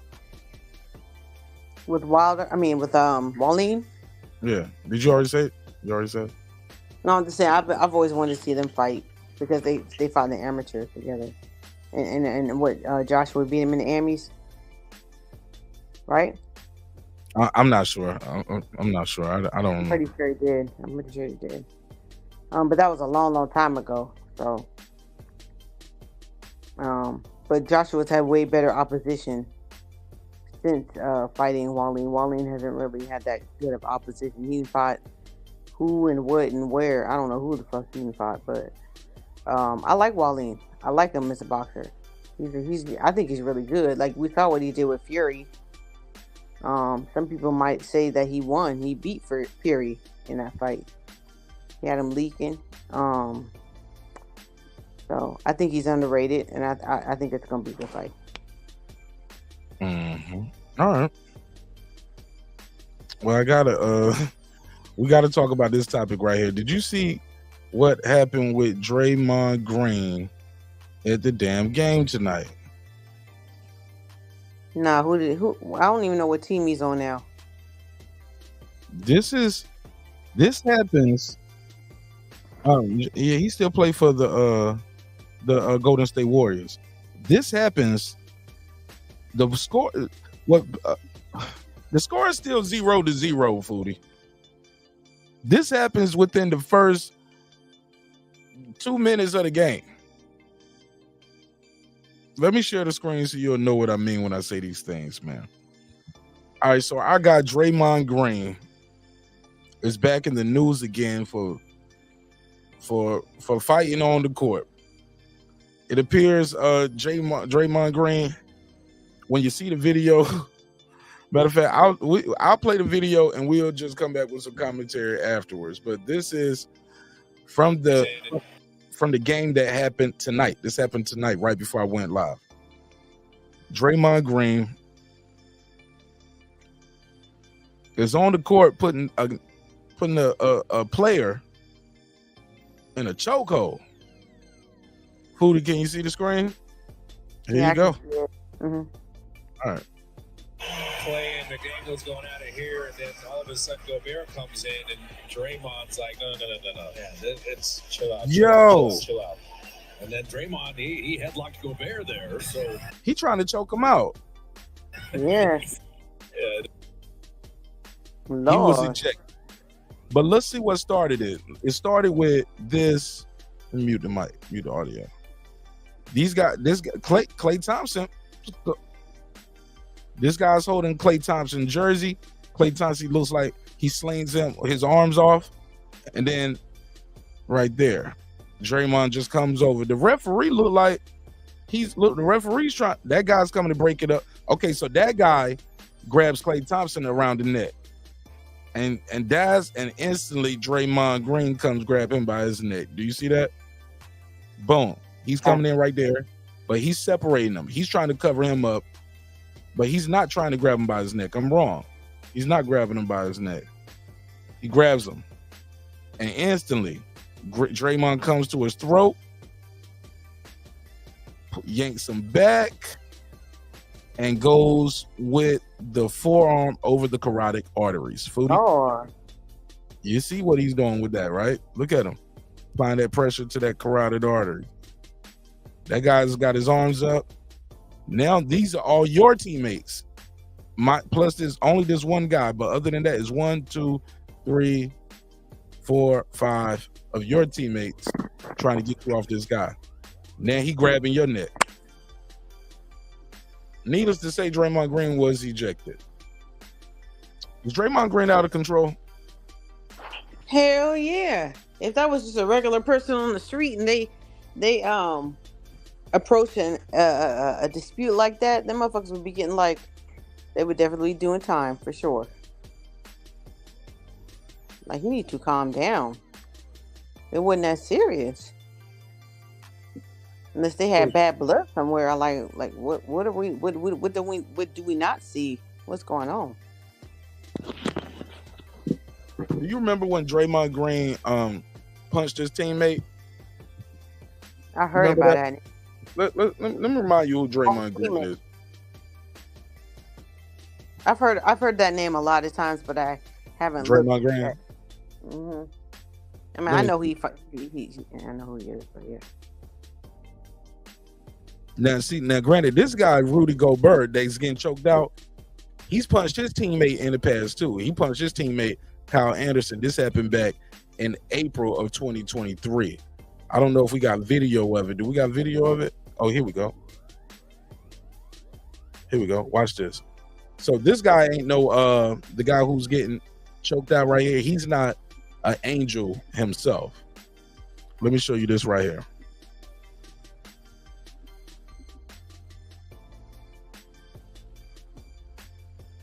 Let me put myself on the screen. Boom. Let me blow this up. Look at this guy. Rudy Gobert. Same guy. Anderson and Rudy Gobert. Then Rudy Gobert's the guy on the right. And look, then he walks over and look at him. He about to punch his teammate. Boom, punch him right in the face.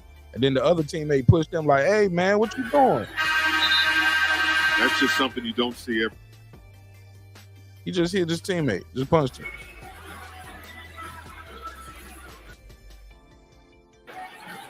Man was like, hey, man, I'm trying to win this game. All right, so that's Rudy Gobert.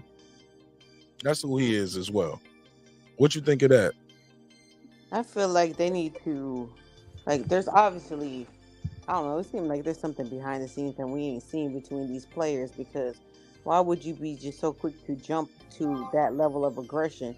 Like with Draymond Green, I didn't see anything from the other dude. Granted, yeah, maybe he's got a history of doing things.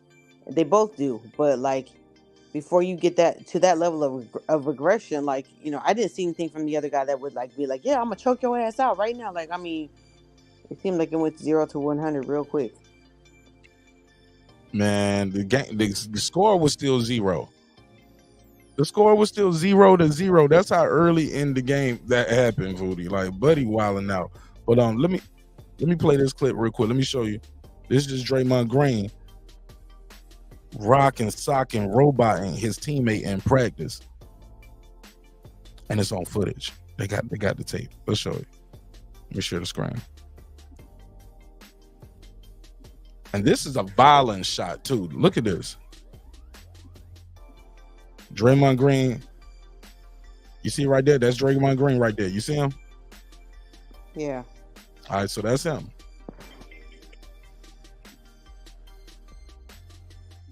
That's clear play. Then the guy Poole is on the sideline. Draymond is talking some shit. He talking some shit. And old boy might have looked over and said, man, what's up, my SMD? Right here. And Draymond walks over and he pushes them off. And watch this leaping hook. Boom. Slapped his ass. You see it? Yeah. Like, bro, just get out my But he face. put his hands on him though. Bro, I'm getting some. You in my face. You walk. What you mean? That dude put his hands on it. That dude walked over and put his face on your face.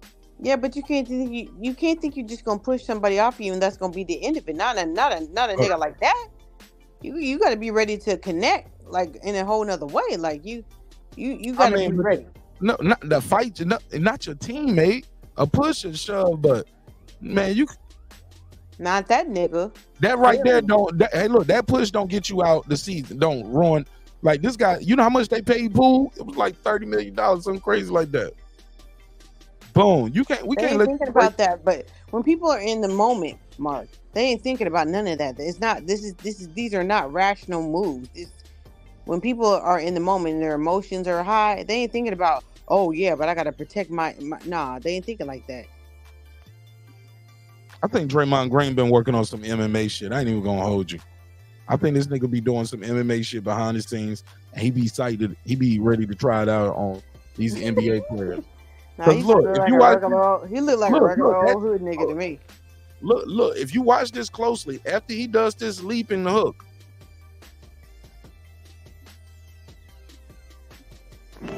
he drops the knee on him. Boom. Look at that. That the knee comes into the sternum as the dude falling. That dude is out. The knee follows. Look at this. Watch it again. When he hits him and the dude fall back, he knees him to the sternum. Watch this. Boom, boom. Follows through with that knee to the sternum.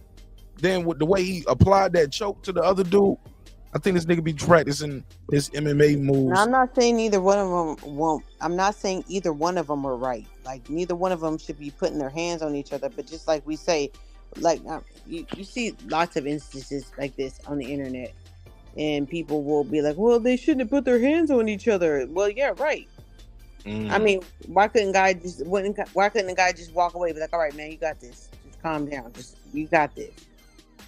Once you put your hands on another person, you cannot tell them how to react. And that's the reason why you should not resort to physical, violence. So what about this situation with Draymond Green? It didn't have nothing to do with him. He ran over there and he put this player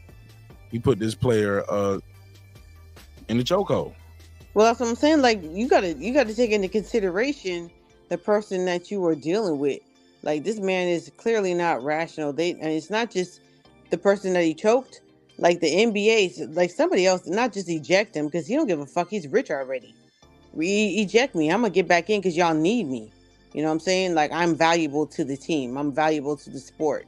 Y'all got to do something else. Y'all got to make sure, like either he gets, you have to set some boundaries in place. Like he has to get anger management.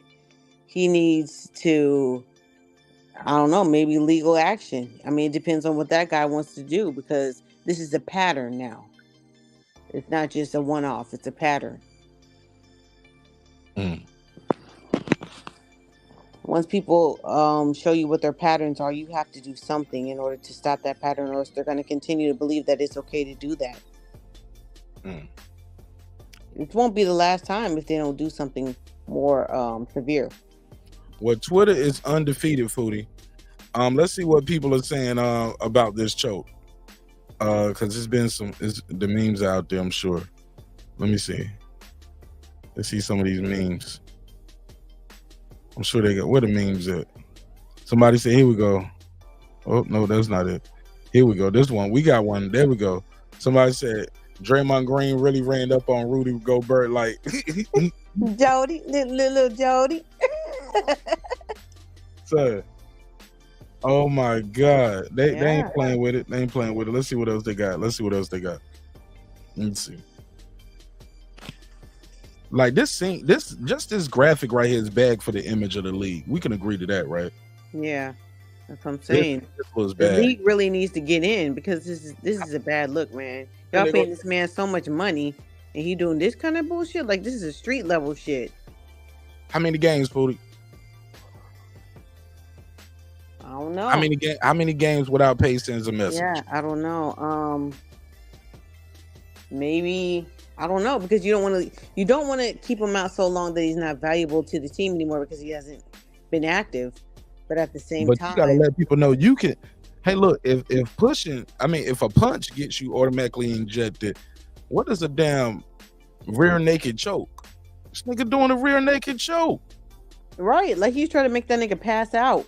Yes, man. It looked like he was trying to do it, man. Like, because when you do it right, you can choke somebody out real quick. He had the hook in. And it looked like he was trying his best to choke him out. Yeah, I don't know. But this is not a good look at all, period. Look at this. Look at his teeth. He's like, I hate you, nigga. I hate you, light-skinned ass nigga. Look at him. That's Smiles Direct right there. Remember, he be doing the Smiles Direct commercials. They might be like, hey, man, look, this ain't what we signed up for, bro. Say cheese. Niggas don't put in. They say, get the T-shirt. They got the T-shirt right here available. Let's see. Somebody said, Wolves Twitter next time Draymond Green shows his face in Memphis. Let me see. A couple grenades up the Uzi. I got a couple M16s. Couple 9s. I got a couple joints with some silencers on. I'm just loading up clips. Couple grenades. Got a missile launcher with a couple, missiles. I'm ready for war. Up the Uzi. They said that's next time Draymond Green shows his face. I'm saying. Like, these images look damning, yo. His behavior is escalating. That's what I'm saying. It's not getting better. It's getting worse. Hey, look at this one. Look at this one. The full Nelson. I spun the nigga around and I put the. They said this is Draymond Green telling Adam Silver, the NBA commissioner, what really happened tomorrow. Watch this. Hold up.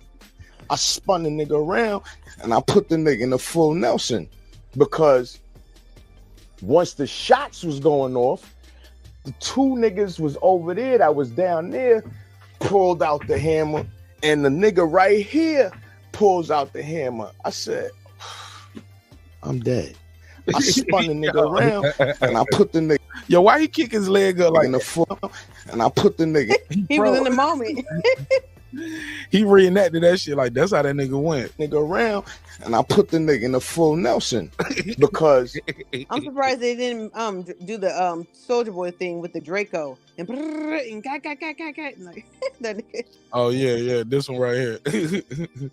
Calm your ass down. Shot that one nigga in the ass, turned around, shot the other nigga in the ass, pop. Nigga tried to run. I took the nigga mask off, looked at him, shot him again. Right. Like, Soldier Boy, you're a grown ass teenager. Shut the fuck up. But damn. Like he really needs some help. Like they really do need to do like a deep dive. That's what he needs. He needs therapy because they need to find out this clearly had more to do than just what that incident. There's some external factors going on in his life. Like, are you behind in child support? Like, what's going on? Because you are unnecessarily angry at this man who really didn't show that level of aggression. That guy was trying to break up the fight. Somebody said this is Ja Morant looking at Draymond Green get suspended. Ja Morant had his fair share of trouble last season. Yeah. He's a child, and he acts like a child. I think, that might be it. That might be the main ones. More memes to come, I'm sure. But look, Foodie, this shit had just started. Oh, but look at this one. This is another time with Draymond Green getting into it with somebody. This was, somebody said, well, it's going down in the Oracle. Draymond Green's love to headlock, child. That's what they wrote, child. Watch this. He's human. And now we got a fight. We have a legitimate fight here. Whole melee. And this is still behind the basket stand. Look at him. We got a whole fight, a real fight going on.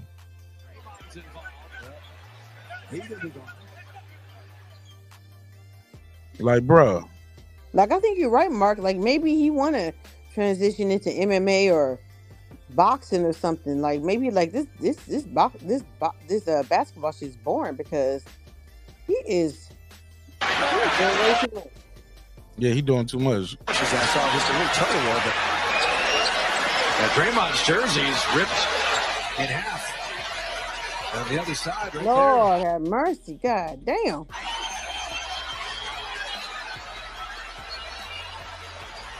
Listen. He already has one T, so he already had one technical. And that he will be gone.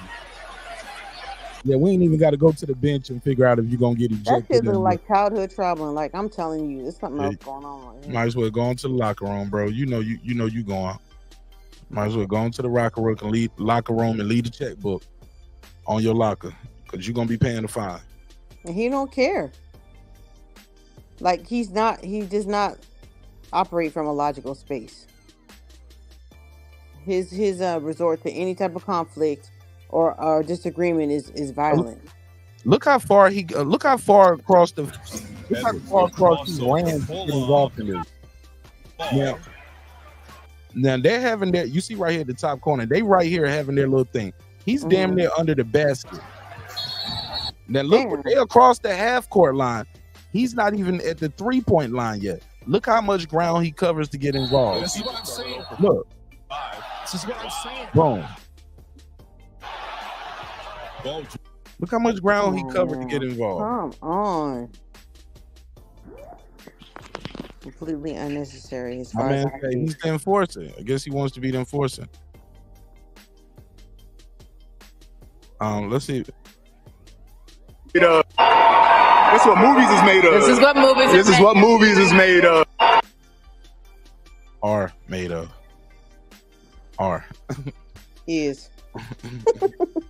Yeah, but all right, well shit, that's all I got for it, man. I wish Draymond nothing but the best. I hope he gets the help he need, man, and definitely hope he's able to help his team, man. I got the Warriors going to the finals this year, man. I ain't looking good now. I haven't even been watching my Lakers. I haven't watched them in a while, but shit, how they doing? And LeBron ain't really been playing. He got a calf injury. Oh, fuck LeBron. I don't give a fuck. He's not a real AD, Laker. and you know AD, he's hot and cold with it. Yeah. Bad game. We old, man. Yeah, we are.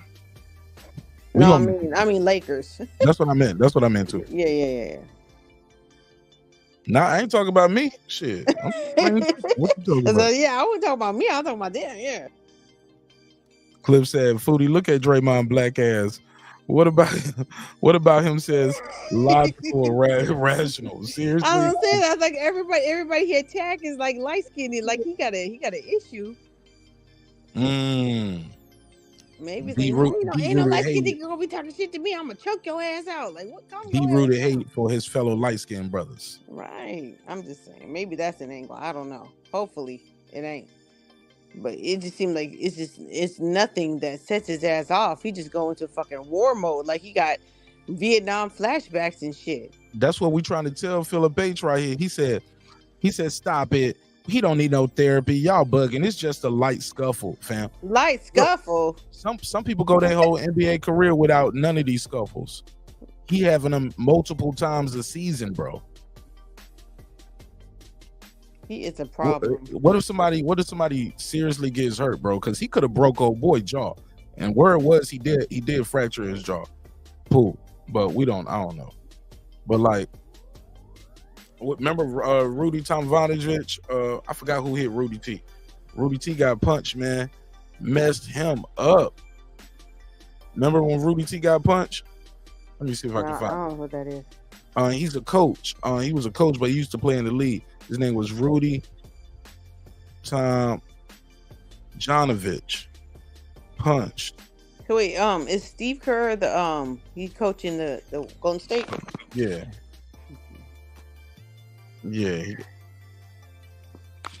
But watch this, like, because this is what's gonna happen with Draymond eventually, bro. If they don't I'm just saying, I know some people ain't gonna like this. It's an unpopular opinion. I know they're gonna like, Mark Nash, he bringing the brother down. Man, if he would have went out there and scored 40 points, 10 rebounds, and 5 assists, I wouldn't have said shit. You get right, but that's the problem though, Mark. You're contributing to the problem.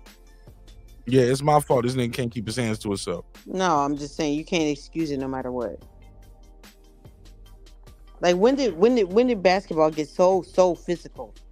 Oh, basketball been physical. Well, I know that, but I'm just saying. Like, I mean, I remember when Meta World Peace or Ron Artest, whatever you want to call himself, jumped into the fucking crowd and was like fighting fucking. That's even worse. I mean, because those are just those are fans or whatever. But ever since then, they haven't really done anything to really penalize these people besides money. And these people are making like fucking a lot of money, so they don't care about that shit. Let me show you this clip right here. This is an old throwback clip. This is Kermit Washington. I believe he's the one that hit Rudy T. Watch this, yo. And look how bad he messed Rudy T. I think he fractured his orbital bone or some shit. Watch this. The only 3 players down on that play that at that time, myself, Kareem, and Kevin Cooner. Hey, The scuffle broke up between me and Kevin Cooner. Boom. And as that was myself, Kareem, and Kevin Cooner, a scuffle. Watch this guy run up.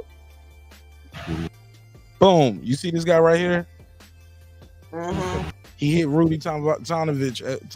Myself, Kareem, and Kevin Cooner. A scuffle broke up between me and Kevin Cooner. And as that was being broken up, I saw something from the corner of my eye, and it was Rudy running at me 100 miles an hour. And I swung. And that was a mistake that I made in judgment. Now I look back at it.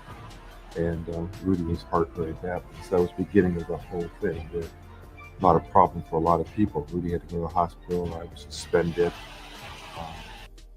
And I just sat home.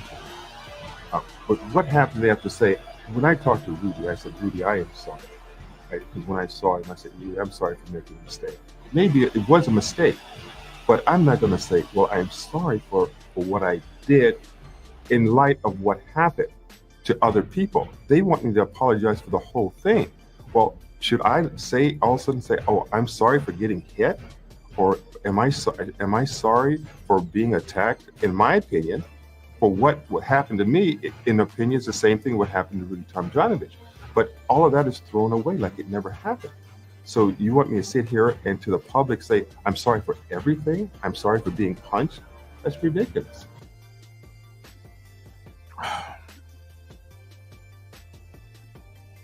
He hurt Rudy real bad, man. He fucked Rudy up with that one punch. Going to the hospital was an understatement. Rudy was fucked up. Right. Like your orbital bone, that could just cut your optic nerve from mine right away. You could affect that man's sight forever. Like he could lose his sight. But my thing is saying, yeah, we know that like a lot of these players are from the hood, right? But you have to make a decision once you put so much into your craft to become successful, and you sign up to a league where you're like a somewhat of a role model, and people are watching you and paying a lot of money for you to play. Like you're making a lot of money you would not make in any other industry on planet Earth ever in your life, to learn how to control your emotions better. You owe that to yourself, you owe that to your community, your family, everybody that you're supporting, and everybody that's watching you and rooting for you. Okay, yeah, he was out for the rest of the season, Foodie. That ended his season. They only had 23. They had only played 23 games, and he was out for the rest of the season after getting hit like that. So, and they said it was a life-threatening punch. Yeah. So that was attempted murder. They didn't charge him with it, dog. Yes. You could. You're on a regular person, that would be attempted murder. He didn't have a lot of money. Oh yeah. Let me see what his injury was, though. What was his punch injury? He suffered a fractured skull, broken jaw, broken nose, and other facial injuries, and leakage of spinal fluid. That is definitely attempted murder. That man, at the very least, could have ended up in a wheelchair for the rest of his life, a quadriplegic. Broken, what did we say? Broken nose, shattered the left, like it just pretty much, he was knocked out and it shattered the whole left side of his face, the eyes, the nose, the skull, the jaw, all of that shit was fucked up. Like, and you have to take into consideration all of that shit. Like, if it's just a push and shove situation, fine. But when you get to that level of violence, you have to, involve law enforcement. I feel like if they start doing that more, then people would learn to be more accountable, because I don't hear any accountability. Like the dude was saying, is he saying it's my fault that you fucking did some fucking damage to this person? Like, you overreacted, in my opinion. And that is into the interpretation of the person who was offended first or whatever. But I'm just saying, like, you can't just act like, I mean, it's just crazy. Like, my opinion is, like, you need to get law enforcement involved in this shit. This shit is not part of the game. Once you start acting in ways that are outside of the game and the rules of the game, then you need to get fucking law enforcement involved. That's crazy, man. Yeah, that's crazy, man. Yeah, Rudy T went on to play for 3 more seasons. Kermit Washington played 1 more year. He retired in '82 with a back injury. Rudy T played for 3 more years, but who knows how long he would have played and could have played if he didn't have to go through that kind of taking a year off his career and having full facial reconstruction, eye, nose, jaw, skull. Look, nowadays, that kind of shit would be like PTSD and all kind of other shit. They would have sued the league for allowing that to happen. It would have been a whole different ballgame. Hell yeah. Yeah, that was fucked up. Dude was, he ran into the shot. He did. It definitely, he ran right into it, Jerry. But all right, Foodie, any final thoughts? I'm going to go and end this one, because I want to chop some of this up into clips tonight. This is kind of good. Final thoughts? Anything we talked about tonight? Bud needing boots. Shakur saying a report, boxing media You already talked about the heavyweights. What's your take on the first two topics? Before I let you go. Does Bud need boots? No, Bud doesn't need boots. Boots needs Bud. And I would like to see that fight, but I don't see any reason for Bud to stick around at 147. I don't think Boots will be there that long. I would like to see Bud go up to 154 and fight Tim Tszyu. That's the fight I'm more interested in. But I understand, the fangirls and, how they jump, bandwagon to bandwagon, what they want to see, but they're not really, I don't really think it's a really genuine. I don't know.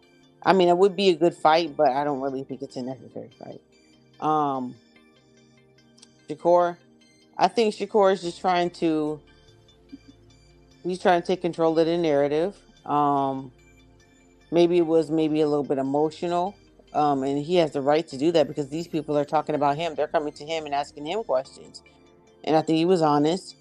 But I think he really needs to take a page out of Bill Haney's book and find the group of people, the group of YouTube, reporters or whatever, press that do like him, because a lot of people like him, and you just need to kind of stick to them and build your image off of that, and don't focus on the people who don't like you. When you're young, a lot of times you focus too much on the negative, and and especially with the social media thing, they think that there's no such thing as a negative press, but there is. So I feel like he just needs to mature out of that mindset and just kind of focus on the outlets who do support him and build his image off of that. Couldn't agree more. Appreciate you, Foodie. Thanks for pulling up. All right, peace. Peace. It's been another great episode of Breaking Beats, where we break down business, entertainment, art, technology, sports, and anything else you and I feel like talking about. It's a hip-hop political sports show with a comedy twist. We like to let the jokes fly. You know why. Life is serious enough. Thank you for your time. Thank you for your energy. Thank you for allowing me the opportunity to entertain y'all this evening, this morning, wherever you at on this side of the world. Hopefully you were thoroughly entertained. Look forward to the next time we meet again, man. Hey, look, man, sometimes we're going to agree. Sometimes we're going to disagree. But always remember, man, respect is free. Disrespect can cost you everything: your family, your freedom, your finances, most importantly, your damn life. So let's show each other love. Let's show each other respect. Always remember, man, drinks require sleep. Goals require effort. You can go out and get this sweater, this t-shirt, this hoodie. Support the brand in a major way at marknash.com. marknash.com. MARQNASH. Thank you for your time again, man. I can't stress it enough. I love y'all. Hope you love yourself. If not, guess what? God loves you. And so does Mark Nash in the neighborhood here at Breaking Beats. Peace. I built this shit. Me. Brick by brick. And I'll be damned if I let you tear it down just because you don't like the way another nigga talk. Drive, motherfucker. Hey, it's Antonio Tarver, champion. You watching Mark Nash at Breaking Beats. I usually don't do drops, but I'm going to give you one, bro. I'm going to give you one. I love you, champ.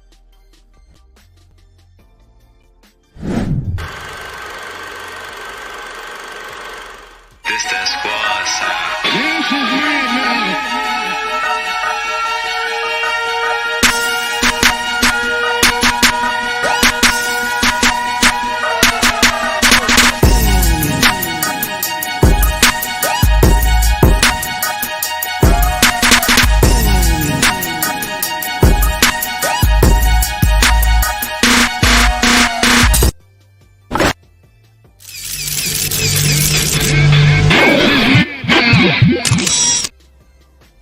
Subscribe. I don't care how many subscribers he has. Support him. So he made all this possible. He made this possible. Nah, Dr. Mark, God made all this possible, and so did viewers like you. I'll see y'all on the next episode. Peace.